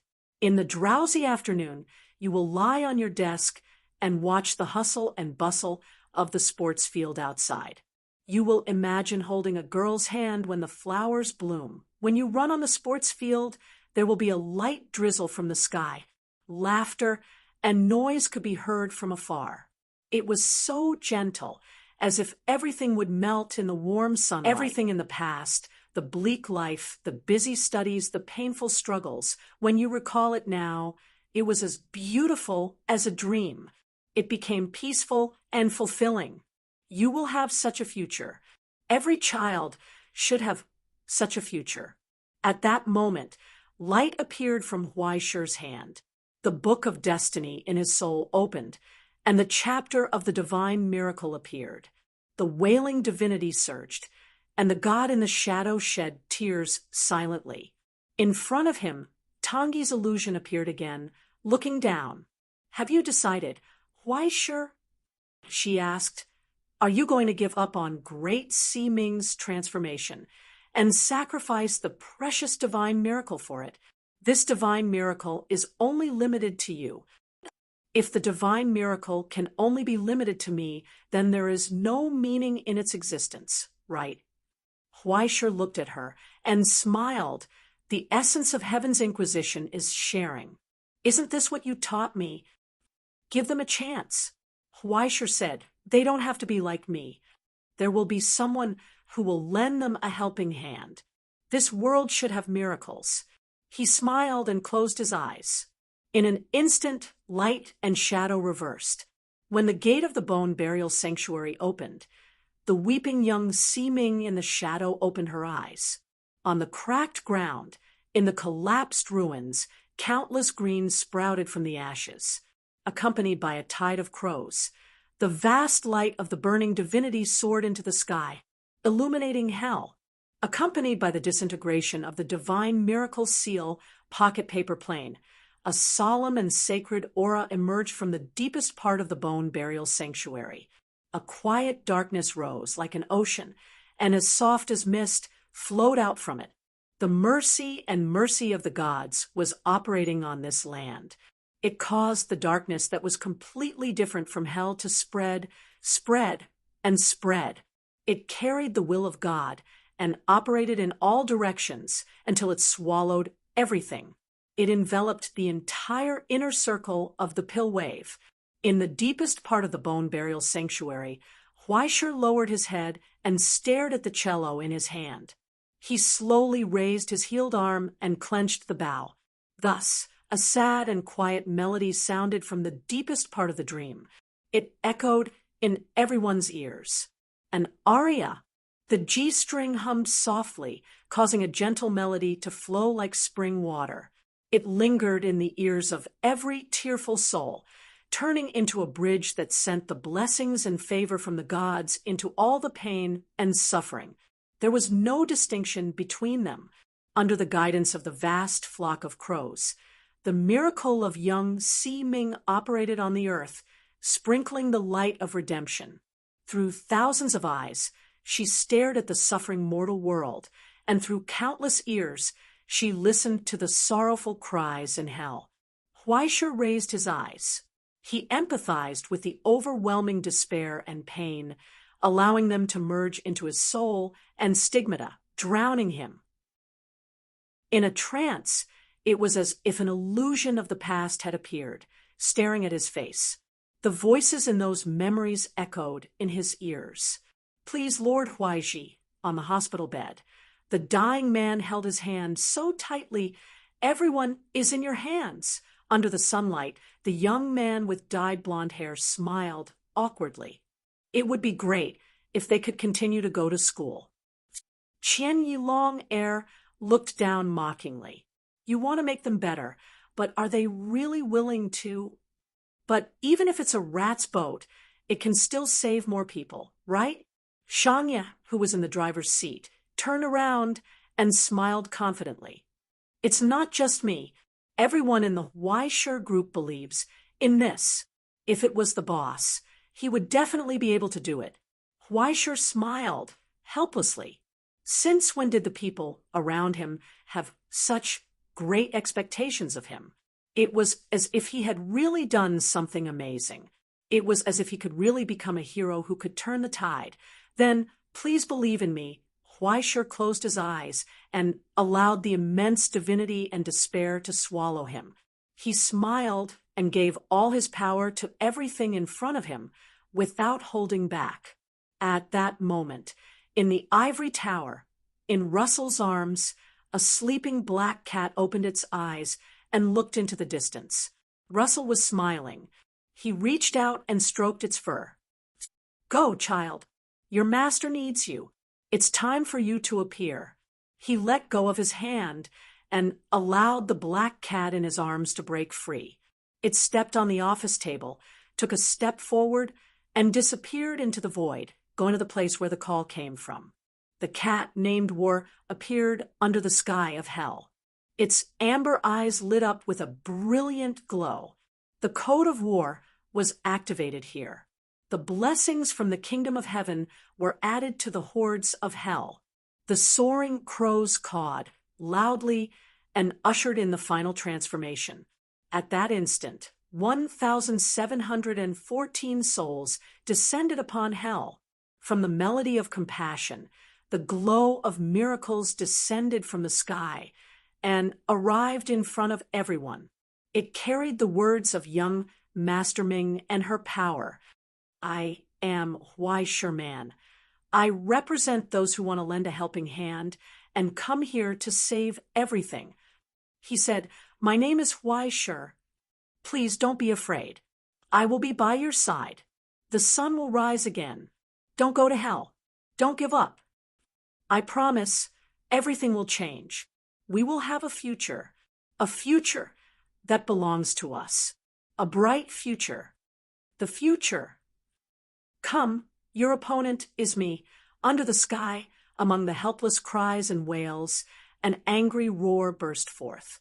Lunade, the awe-inspiring knight, roared. He spurred his horse and charged into the formation of the slaughterers.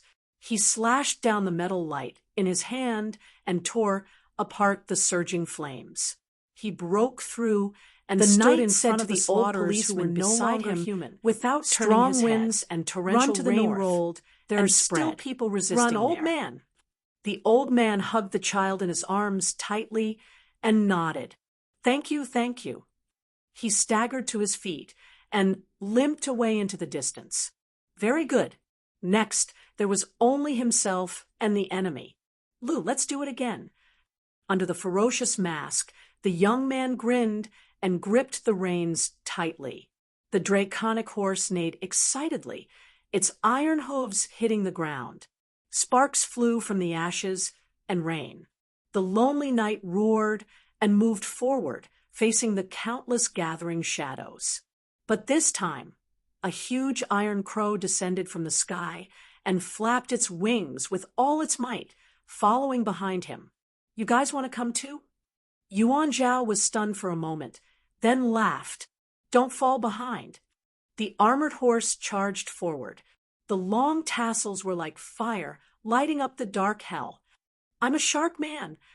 Shangye, whose entire body was shining with the light of steel, roared.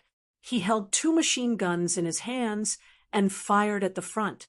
Come, you bastards. Right in front of the open intersection, with only one person's firepower, they suppressed the enemy behind the ruins, unable to raise their heads. Hey, Shangye, don't go overboard. Behind the SUV, which was riddled with holes, someone at the foot of the mountain roared angrily. Be careful of accidental injuries. This way, the elderly and children go first. Don't bring anything.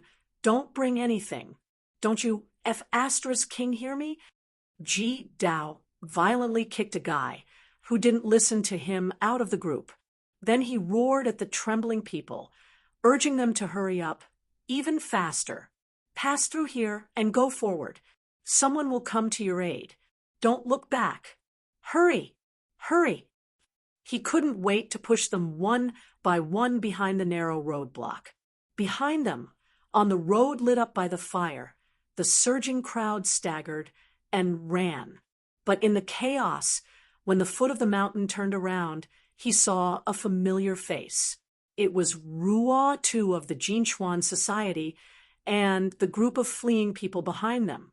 Shangye, why are you here? The foot of the mountain was furious and widened his eyes. Did you run away from Luoha's house? Shangye shook his head. His burned face twitched, and tears of blood flowed from the corners of his cracked eyes. The foot of the mountain, Luoha's house is gone. What about Mrs. Luoha? Where's Mr. Akasaki? The foot of the mountain gritted his teeth and punched him in the face. You King ran out alone. Coward! I wanted to stay. The foot of the mountain, Mrs. Yuko ordered us to bring the women and children here. Shangye's only remaining arm grabbed his hand and didn't dare to fight back. He lowered his head and begged, please, the foot of the mountain, let them pass first. I'll do anything. F***CK. What's the use of having you? Get your ass in there too.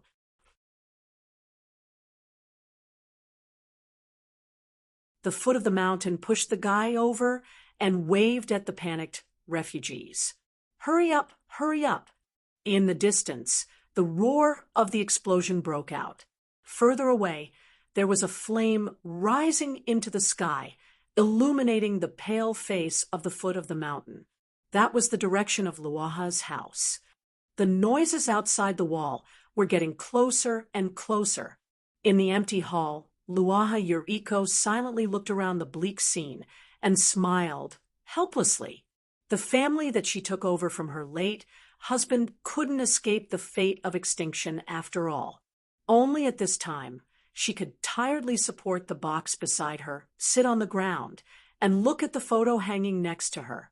In the photo, the couple snuggled up to each other under the shade of the tree, smiling sweetly. "Sorry, Jean, I can't hold it anymore." Yuriko sighed and covered the wound on her abdomen. "The mess you left is too difficult." No one responded. The gunshots were getting closer and closer, but then there was a roar like a mad dog, roaring, crashing. And then the gunshots were heard again. Soon, they were silently suffocated under the iron fist. Only the closed door was pushed open with difficulty. A figure covered in blood staggered in and knelt on the ground. When he saw Luaha Yuriko, he seemed relieved and smiled with relief. Yuriko was stunned. "Akazaki, you didn't leave?" "I can't walk anymore." The man covered in bruises propped up his body and slowly shook his head. "I'm a dog raised by Miss Yuriko. Let me accompany you." "What are you talking about, Akazaki?" Luaha Yuriko shook her head and was full of gratification. "Today, you are a real man." "Is that so?" Akazaki was stunned for a moment, bowed his head, and smiled. He couldn't help but want to cry. To be raised by Miss Yuriko, to be able to protect her for so long, to be recognized by her as a man. That's great. You're so old, but you still like to cry. Luaha Yuriko sighed and waved her hand. "Can you come here? I don't have the strength." "Okay." Akazaki propped up his body with his arms and moved over little by little. He sat beside her, just like when he was a child. Yuriko stroked his hair. "Are you afraid, Akazaki? With you here, I'm not afraid." Akazaki smiled, shook his head, and whispered softly, "It's just that. I really want to drink beer again." Once again, he recalled the smiling faces on the street that day, the laughter that echoed in the malt fragrance, and the happy expressions of those children jumping around. With insignificant regret, he closed his eyes. In the roar of the door, it was knocked open again. The slayers outside the door went straight in, but only saw the mother and son snuggling together, holding the sleeping child. Luaha Yuriko raised her head and stared at the intruders in front of her contemptuously. She pressed the button in her hand. In the violent explosion, the fire and light swallowed everything.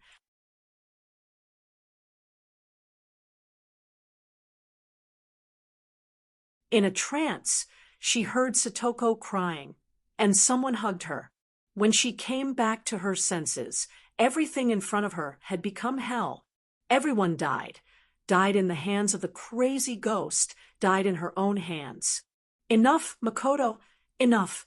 Don't do this again. Mother, she is already dead."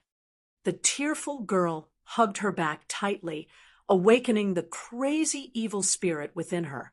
In the pool of blood, Makoto looked up blankly, seeing the messy corpses in front of her and her own hands stained with blood. Those people all died, killed by herself. No matter how much she screamed, how much she begged for mercy, it was useless. First a punch, then another punch, and the corpses under her feet turned into a pile of mud. Regardless of the bullets on her body, she didn't seem to feel the pain, but for some reason, she couldn't restrain her tears and cried. Makoto lowered her head and stared at the ferocious reflection of the ghost in the muddy pool of water. Bones were exposed, dripping with blood. That was herself. But no matter what she did, Annie Jiang would never come back again. The woman who took her in like that, the gentle mother who treated an outsider as her daughter, had died. She knelt on the ground powerlessly, crying hoarsely. It was a silent cry. In the silence, the giant iron crow slowly folded its wings in front of her, its long beak gently stretched out like a gentle palm, stroking her hair. Then, in the burning glow, the familiar figure appeared, like a miracle. It was a dreamlike reunion, but Makoto found that she couldn't smile, couldn't reach out her hand like she imagined. "Are you in pain, Makoto?" Suko lowered her head and asked softly, "You seem to want to give up. I don't know how to comfort you." "I don't know, Suko, no matter what. I don't understand." Shinichi sobbed weakly as she looked at her blood-stained hands. "Lady Sakiko, what should I do?" "It's very simple, Makoto. You have to make a choice again, fall down or continue moving forward." The phantom in her memory squatted down, holding her cheeks with both hands, and wiped away her blood and tears, gently telling her, "You don't have to chase after other people's phantoms. You don't have to be like other people, Makoto. There's still someone standing behind you. She hasn't given up on you, so you can't give up on yourself." Being stared at by such a trusting gaze, Makoto couldn't help but cry, like a child who had finally found her home, crying loudly. "Suko, I don't want to see any friends die in front of me anymore." "Then stand up, Makoto, and fight your enemies." The god that only belonged to her stroked her long hair, solemnly and seriously telling her, "I will bear witness to you, Makoto, that you haven't fallen down yet." She said, "Your war has just begun." Following her words, the last of her divinity shone, turned into a glorious outline, and merged with the broken body.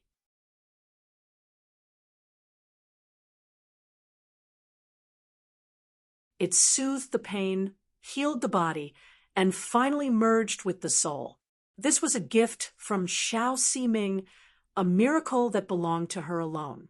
Celestial genealogy, stigmata, in spirit. Under the glow of the rising glow in the distance, the girl who had turned into a demon raised her head, wiped away her tears, and once again stared at the suffering world in front of her, and the enemies that were slowly approaching from afar. Iron Crow once again spread its wings, turned into a heavy burning axe, and fell into her hand, clenched tight. "Don't be afraid." Makoto slowly stood up, shielding the girl behind her. She said, "I will protect you. This time, I won't give up." The story that belonged to her and her had just begun. Behind them, above the gloomy sky, a silver glow rose. It was a flock of crows spreading their wings. It was as if starlight had descended upon this gloomy world. They flew past the shattered sky, the cracked earth, the ruins, illuminating the lips of the deceased, the peaceful smiles, guiding the lost souls, soothing the tears of pain. Finally, they landed in front of the helpless, once again lighting up the dim eyes. Dispelling the darkness, tears will flow out, all pain will pass, despair will also be exhausted. From the world of darkness, a flame was once again ignited. In this hell, countless unwilling eyes opened, swallowing despair, crawling back up from the pain, roaring at the enemies in front of them. They were still alive. They were not dead yet. Therefore, they had not given up yet. Brilliant flames rose from the depths of hell. That's right. Why, sure, that's right. In front of the projection of the dragon's summoning flute, Russell had already clenched his fists and widened his eyes. "Don't worry, don't hesitate, don't be afraid. You are the destined hero, the successor of heaven, and the agent of the last remnant of utopia. You will never be a loner," he muttered softly. He murmured softly as his eyes lit up with joy. "You are the son of the future." No matter how deep the darkness was, a hero would stand in a place that was more glorious than anyone else, making people yearn for them. "Do you see that, Isaac?" he murmured feverishly. "Our sun has risen. The sun that belongs to us, the sun that belongs to the future. Your era has already ushered in the prelude. Why, sure. Now go and show them. Hell, and the world that the light of utopia has not been extinguished. Utopia still exists in the world.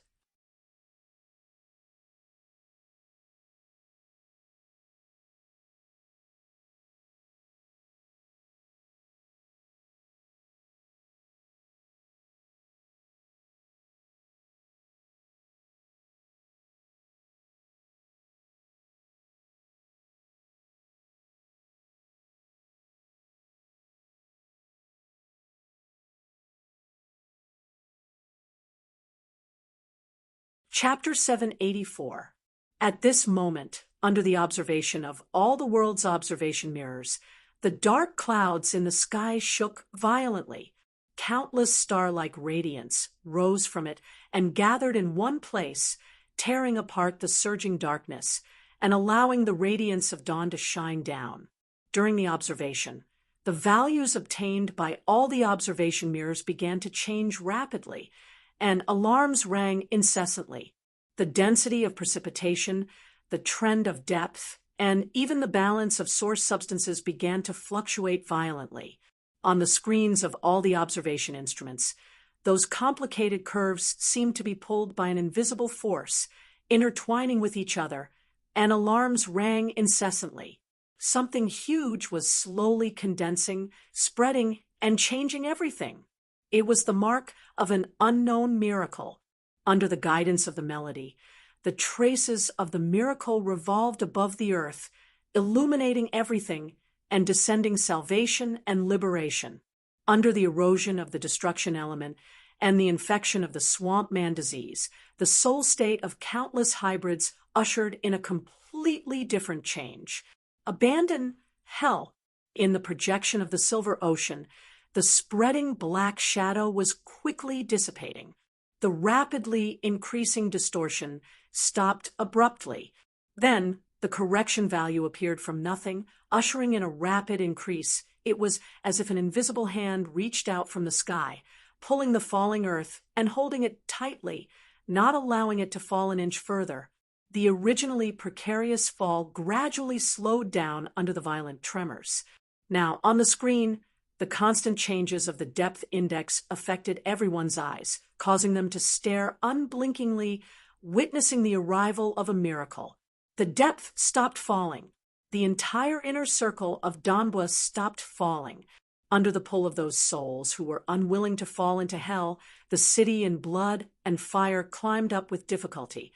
It was not only the power of the crows, but also a miracle that Huaisher's power alone could not accomplish. It was the struggle of countless souls in pain and despair, clinging to the glimmer of hope at the edge of the cliff. This is the answer. Do you see it? The inner circle of Donbua has rejected hell. In the silence of the decision-making room, Russell's projection raised his voice and shouted at them with all his might, "They are not a hidden danger to the world. All of this still has the value of redemption." Behind him, the screen finally showed the final result. Inner circle of Donbua, depth 0. In the silence, the final decision was finally made. The dark clouds above is an official capital suddenly shuttered. Mr. Behind Russell, the dark clouds, Secretary General, the blue sky above the stratosphere, and handed over the documents in his hands. An enormous mirage as you wish, and I will leave the dark inner circle in the inner circle. I hope the final result projection will not from the border covered of course everything. It was like the axis of mystery that was suspended between the worlds, responsible for operating silently. The ivory tower. Looks like I'm not needed here. In front of the gates of hell, Shah looked up at the sky and shrugged. It was unknown whether he was relaxed or regretful. He simply waved his hand behind him. "Let's go, Miyamoto," he said. "I don't have time to say goodbye to you. There's still a lot of work to do." He said, "We have to cherish our time." Miyamoto nodded and looked back at his colleagues and old acquaintances behind him. He wanted to say something, but hesitated. In the end, he just smiled calmly and bowed to say goodbye. He turned around and followed Shah into the darkness of the gates of hell. "Sensei, thank you. You're the first fool to take the initiative to jump into a fire pit, and say thank you. Sha looked at him strangely. You're really the worst batch I've ever taught. Miyamoto nodded and smiled awkwardly. Probably. Behind them, the gates of hell closed with a bang. Survival Academy record. Appearance time, 6:45 a.m. Cleansing list canceled. Waiting time, 17 minutes and 14 seconds. At the same time as the gates of hell closed, countless rays of light flowed out from the ivory tower's projection, because the steel door of the library opened with a bang. In the library, the lonely old man was still leaning on the chair, dozing off regardless of day or night. His saliva dripped and stained a large part of his collar. Just behind him, the outline of a young man slowly appeared in the void. The young man with indigo skin was naked from the waist up. He sat lazily among the grass and flowers. He wore a golden crown with peacock feathers on his head. He held an ivory-carved flute in his hand. Countless birds and beasts flocked around him. When he looked down at the flute, countless souls sang piously in the void, causing the solemn melody to reverberate between heaven and earth, controlling the cycle of all things. You actually tricked the old man in the ICU into running a marathon? That's against the law. Luo Su, you bastard. He shook his head and sighed. Slowly, he raised the flute in his hand. His eyes looked down and looked at all things mercifully. The sacred melody was played here. It resounded through heaven and earth. Holiness and sin, eternity and beginning, truth and lies, suffering and torture. Everything seemed to be hovering at his fingertips. All things were rotating in the melody. Once again, I declare that this is the epic of the Great War, for the well-being of all things in the world. And just behind him, everything in the deepest part of the library, countless records of the kingdom of heaven appeared with a glow. Then, the past history and the souls sleeping in the past woke up from their long slumber. They came in response to the call. All the ancient records left the pages in the melody. Countless characters floated in the air and gathered into a tide. Following the guidance of the Bifrost, they broke free from the boundaries and the boundaries of reality. They crossed a distance of hundreds of millions of miles and extended to the other side of the land. It was as if thousands of troops had descended from the sky. They intertwined with each other and turned into a complicated and magnificent chapter. When they overlapped, countless laws formed a brand new framework, enveloping the inner circle of the pill. The solemn divinity operated here, causing the truth flourishes framework to suddenly shake and countless cracks to appear. Creation, Bhagavad Gita, the power from the ivory tower descended into the mortal world and collided with the power of the land of dreams. And in the library, the old man tapped the bronze staff in his hand. The stage is ready, kid. As the pair of turbid eyes looked up, a burning flame emerged from his eyes and looked at the mortal world. He said, "It's your turn." Thus, the chanting of Bhagavad Gita resounded throughout the world. The power from the celestial genealogy, road of maintenance, appeared. Rank 5, Krishna. The frame of truth, forever prosper, shook again, and a crack appeared on it. Then a bright stream of light fell down, passing through the crack and going straight down, entering the door of the bone burial sanctum. A massive amount of sapphira flooded in and swept through, bringing about the final qualitative change. At that moment, the tranquil dream that covered the inner circle of the pill immediately stirred up thousands of layers of ripples. They gathered and overlapped, turning into a monstrous tide. How spectacular! Why, sure, what is this? What you lose on the swings, you gain on the roundabouts. At the center of the ivory tower, Tangi sighed softly and laughed. Perhaps compared to the Huaisher Susie, to a certain extent, this is a miracle that belongs to you, right? In front of her, the mainframe of Utopia, which had only been rebuilt by a third, was endlessly extracting sapphira. Following her actions, the supreme high end that she had personally salvaged was activated, and authority was granted. Using this as a bridge, she forcefully took over young Master Ming's sacred mark. After 70 years, with the same soul as the Axis, the Supreme High End, and the Book of Destiny were once again connected to the same place. The sacred projection of the former kingdom of heaven appeared once again. At that moment, from the broken long street in the inner circle of the pill, the collapsed ruins, and the burning flames, countless afterimages appeared. Endless death was gathering here. With young Master Ming's projection as the foundation, the deceased souls opened their eyes again and looked at the world from the shadow of China, looking up at the miracle in the sky. One could vaguely make out their former appearances, but there was no longer hatred or despair in their eyes. Instead, they had become calm and serene. It wasn't because of the mercy of the miracle, but because of the arrival of hope. They firmly believed that there was a future in this world. Just like that, the deceased smiled and followed the sorrowful melody of the cello. Step by step, they walked past the burning flags and disappeared into the darkness at the end of the bone burial sanctuary. From this fleeting dream of the kingdom of heaven, he ushered in eternal sleep. The door of the bone burial sanctuary gradually collapsed. It dissipated silently. When the fourth seal was opened, I heard the fourth living being say, "You're here." Tangi murmured softly. I watched and saw a gray horse. The rider was called Death-Seeking, and the Eam Manor followed him. They were given the authority to kill a quarter of the people on the ground with swords, famine, death, and beasts. Just like that, with her words, under the dissipating miracle of life, the authority of death gathered in the forging furnace.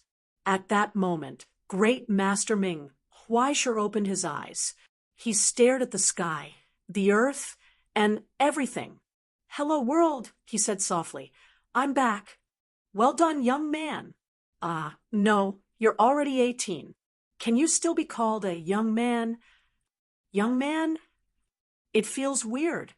Above the collapsed ruins, Yu Dongri put down the binoculars in his hand and smiled with relief. "In short, I'm going to make you the second most handsome person in the world." He raised his hand and wiped away the pitch-black blood at the corner of his mouth. He lowered his head and looked at the notebook in his hand. Then he crossed out the second last line with a pencil. There was only one last thing left to complete. Looking at the timetable, Yu Dongri raised his eyebrows and looked into the distance mockingly. "Next, it's time for some people to be incompetent and furious." With his words, the Empire Hotel collapsed with a bang. From the huge underground facility, dozens of thick and ferocious deformed arms stretched out. They were so long that they seemed to have no end. And in the broken dark clouds in the sky, there were similar arms hanging down, entangled with each other and intertwined. They were pulling and pulling. They would not allow the resonance with paradise to be broken. Just a little bit more. Just a little bit more. Countless scarlet compound eyes appeared under the more distorted face. "You are delusional." Between the countless intertwined arms, the door to paradise opened once again.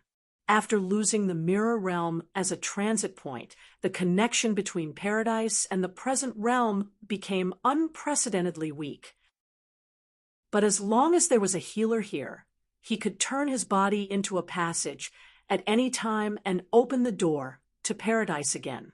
"I am not alone, I am many." Using the countless diseases and plagues throughout history as a projection, the healer-born was not an individual, even if it represented the rancher fused with the cells of the eternal beast and became the manifestation of swamp man disease. It still had a huge amount of power. The bell rang. The time of the Tao Tai had come. At this moment, at his call, a holy light emerged from the door of paradise. Countless holy figures with wings on their backs descended from hell, covering the sky, and the earth, and turned into a tide. It was a large group of hell that belonged exclusively to paradise, the hunting angels, and the moment they arrived, a large number of angels were devoured by the healers. To be precise, they were infected by the essence of the abyss and were forcibly transformed into a higher existence, becoming an extension of the healers. It was just an instant of decay and rebirth, but the essence was completely different. The plague had arrived.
Chapter 785.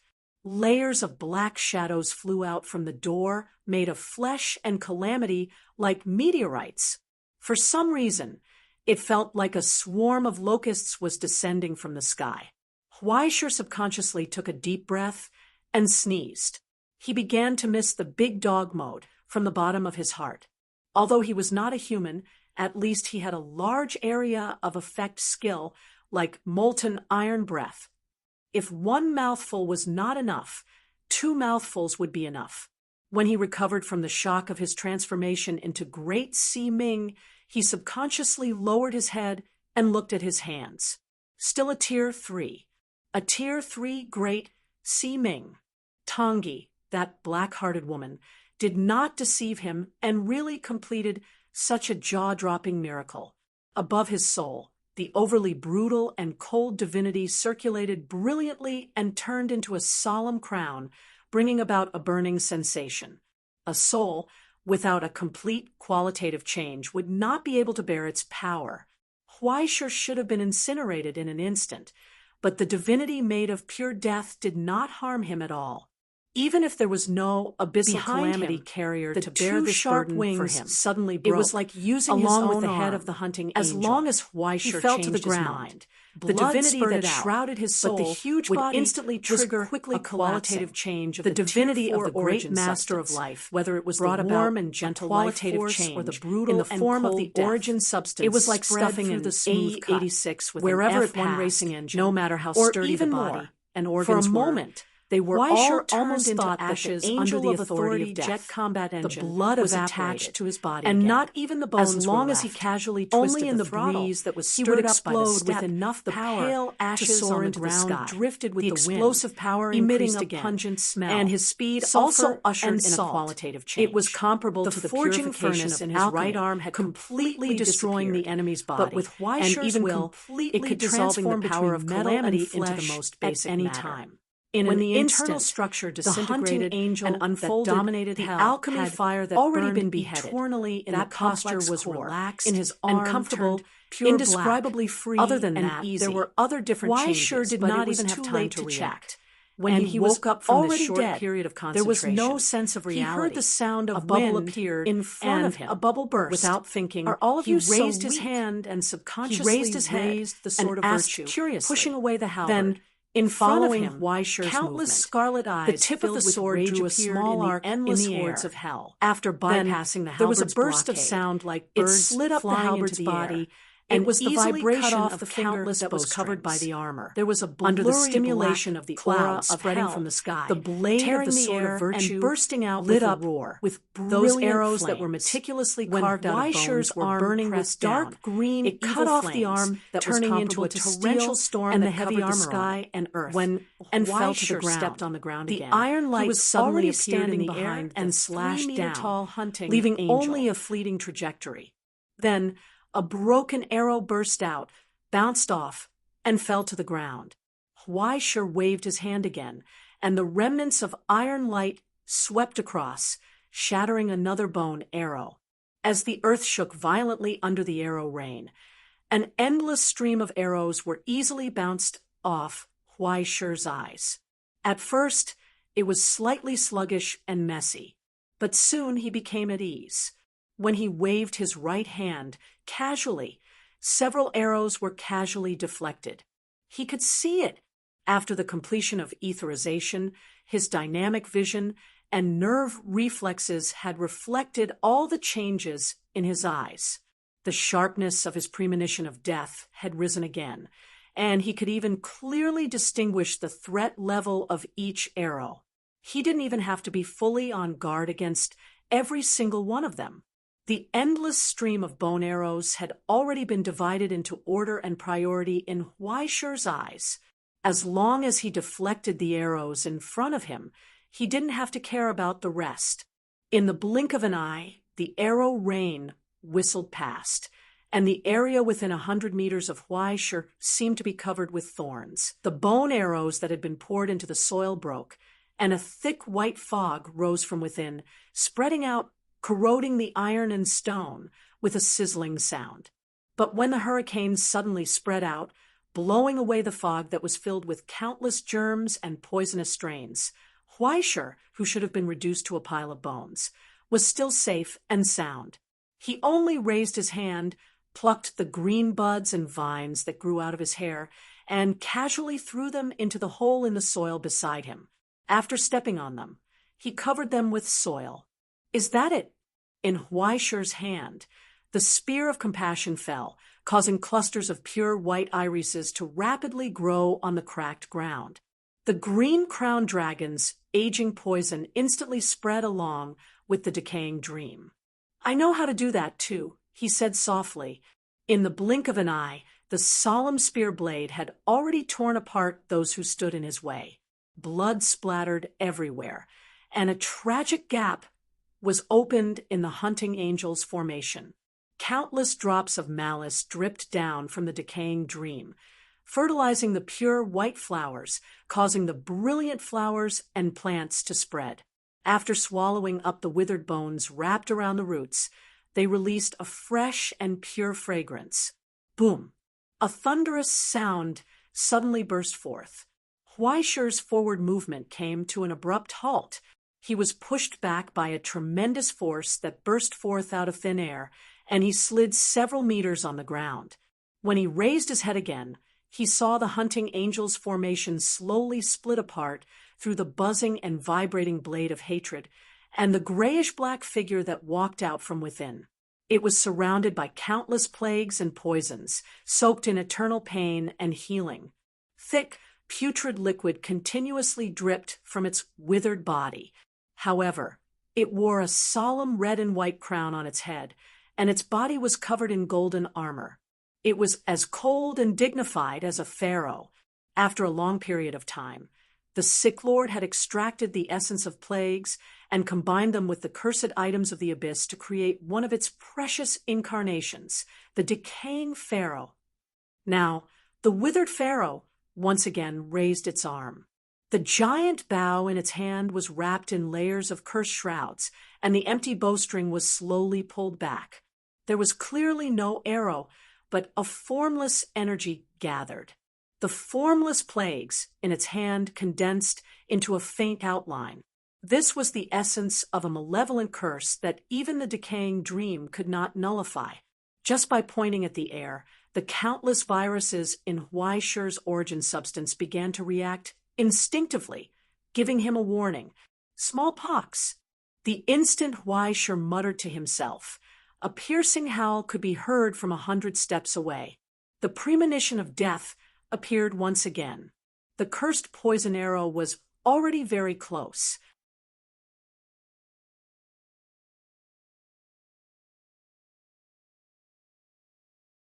This time, after locking onto Huaishur's soul, there was no way for him to escape.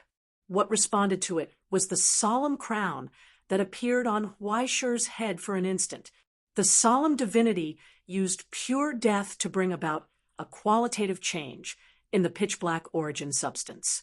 When the blade of hatred slashed down, blood spurted out from the tip of the blade, as if the entire world had been dyed crimson. In a fleeting instant, under the blade, the smallpox's poison silently collapsed, falling apart. On Huaishur's face, there was only a patch of herpes that silently appeared. It quickly cracked and peeled off, and the new skin was flawless. The decaying pharaoh's savage face was expressionless. It only once again pulled back the shroud-covered bow. This time, however, it didn't even blink. Huaishur was already very close. Without any premonition or delay, this was the shadow burial that could travel as fast as the speed of light within 100 meters. The short preparation and preparation of the past was no longer needed. After the origin substance transformation, it transformed into a shadow to travel and then condensed and appeared from the shadow again. The entire process was so fast that it was as if it had been omitted. The blade of hatred was already aimed at its neck, sweeping horizontally. The shroud-covered bow in the decaying pharaoh's hands suddenly twisted and raised, blocking the blade of hatred. Sparks flew, and the texture of bones appeared behind the cracked shroud. The bowstring on the longbow, that seemed to be made of some kind of beast tendon seeped with traces of blood. The sound of a baby crying rang out from the trembling bowstring. But then the decaying pharaoh froze in place because Huaishur had already disappeared in front of its eyes. Only the blade of the sword of virtue had already pierced through its back, tearing apart the bones. When it turned its head in anger and looked behind it, there was already nothing behind it. The axe of wrath slashed down, and after shattering the armor, it separated its right leg from its body like a hot knife through butter. Before the thick juice could drip down, Huaishur had already flashed to the left, raised his foot, and suddenly kicked the bend of its leg. The shrill sound of bones breaking burst forth. The pharaoh knelt on one knee, trying to prop up its body with its arms, but the spear of compassion had already pierced through its back, nailing it to the ground. When it raised its head, it found that Huaishur had already appeared in front of it again. It was as if he had never left from the beginning to the end. The blade of hatred in his hand was raised, aimed at the left arm that was propping itself up, and slashed. In an instant, within these 3 steps, the afterimages of shadow burial appeared one after another. 1 segment, 2 segments, 3 segments, 4 segments, 5 segments, 6 segments. When Huaishur flashed for the 7th time, it had already been chopped into pieces, completely dismembered. The 8th time, the axe of wrath chopped at the waist, until the 9th time, the sword of virtue stabbed downwards, cleanly piercing through the head that was separated from the neck. Brilliant flames ignited. The shriveled head, along with its pharaoh's crown, was burned into ashes of salt and sulfur. But the outcome was still not clear. In the ashes, the corpse shroud bow on the ground suddenly floated up, and the body of the decaying pharaoh gathered again, reborn from the ashes. As long as the disaster of the plague poison was not extinguished, as long as the healer in hell still existed, his incarnation could be awakened at any time. This time, there was a tearing sound. Huaishir's palm, 5 fingers together, used the drum hand, and had already pierced through the defenseless body in an instant, sinking deep into the shriveled heart. Holding tightly to its heart, which was still emitting a foul smell under the various spices. Speaking of which, I haven't used this before. Huaishir stared at its dull eyes, and his right arm silently turned into metal. He said, "Casting begin." In that instant, the decaying pharaoh's body suddenly pulled out, and pitch-black flames spewed out from its mouth and nose. Terrifying heat spread from the inside out, engulfing its body, and the bow in its hand that was not a real flame, but a dissociation phenomenon formed by countless miracles in alchemy. The power of the alchemy fire spread along with the power of the furnace and instantly engulfed it within. This was not killing, but conversion from alchemy after Great Si Ming's divinity combined with the soul of the hand of confinement. It formed an innate ability that corresponded to young Si Ming's shadow burial. Yang birth, being buried in the shadow, then reborn under the scorching sun. Shadow burial transformed oneself into an origin form, and then used the form of a shadow to achieve the effect of warping and traversing. Yang birth was completely different. Its power was to forcibly transform the opponent's origin form, soul, and even sacred mark into a shadow, and then refine the origin form in reverse. The closer the attributes and essence were to each other, the more powerful this transformation would be. This was the biggest reason why the ascendants of the celestial genealogy treated Great Si Ming as their #1 threat. Other than the fact that Great Si Ming's essence was too close to the abyss, it was also the same for the other ascendants of the celestial genealogy. Under this violent transformation that targeted the soul and sacred mark, no matter how sturdy the structure was, it would cause irreparable damage. However, when Yang birth's transformation was combined with the hand of confinement, the furnace, and the alchemy fire, Huaishir was able to do fine work that other Great Si Ming could not do. Just like now, in the blink of an eye, the decaying pharaoh was incinerated by the pitch-black flames, and the melted corpse shroud bow broke inch by inch, and the casting was over. Amidst the flying sulfur and salt, Huaishir's 5 fingers slowly opened, revealing the 2 dazzling gemstones in his hand. One was a cat's eye stone, and the other was an emerald. They were the crystallization of venom and curse, a genuine relic of the border. I just remembered that it's rare for me to go out, so I should bring some gifts for my students. He smiled, looked up, and asked softly, "I like this function so much. What about you guys?" No one responded. In the dead silence, behind the Hunter Corps' formation, a series of cold figures appeared. A bloated young man who seemed to have been soaked in venom, a rotting noble lady under a black veil, and a deformed monster with a strange iron crown on his head, the incarnation of the healer, landed heavily. The Hunter Corps had completed the final encirclement, and this place was already in a deadly trap that would not stop until one of them was dead. The smell of death came with the wind. So presumptuous? The midnight parade must end before dawn. That's the rule. Huaishir looked up and stared at the sky, at the collision and battle between Hangchang Truth and Bhagavad Gita, as well as the sunlight that gradually shone down from the dark clouds. The sky was about to brighten. Now, The time of indulgence is coming to an end. Everyone, along with you. The great Ming slowly opened his hands, holding the hilts of virtue and hatred, and calmly announced to the enemy, everything must return to the right track. Return, my right track. At that moment, Shi stepped forward, and with the clanging sound of swords clashing against each other, a blazing light emerged from Shi's eyes. It was a sign of war and the arrival of death. You're tuning in to the Mystic Fist YouTube channel. Don't forget to subscribe and join us on this journey to catch the most captivating stories.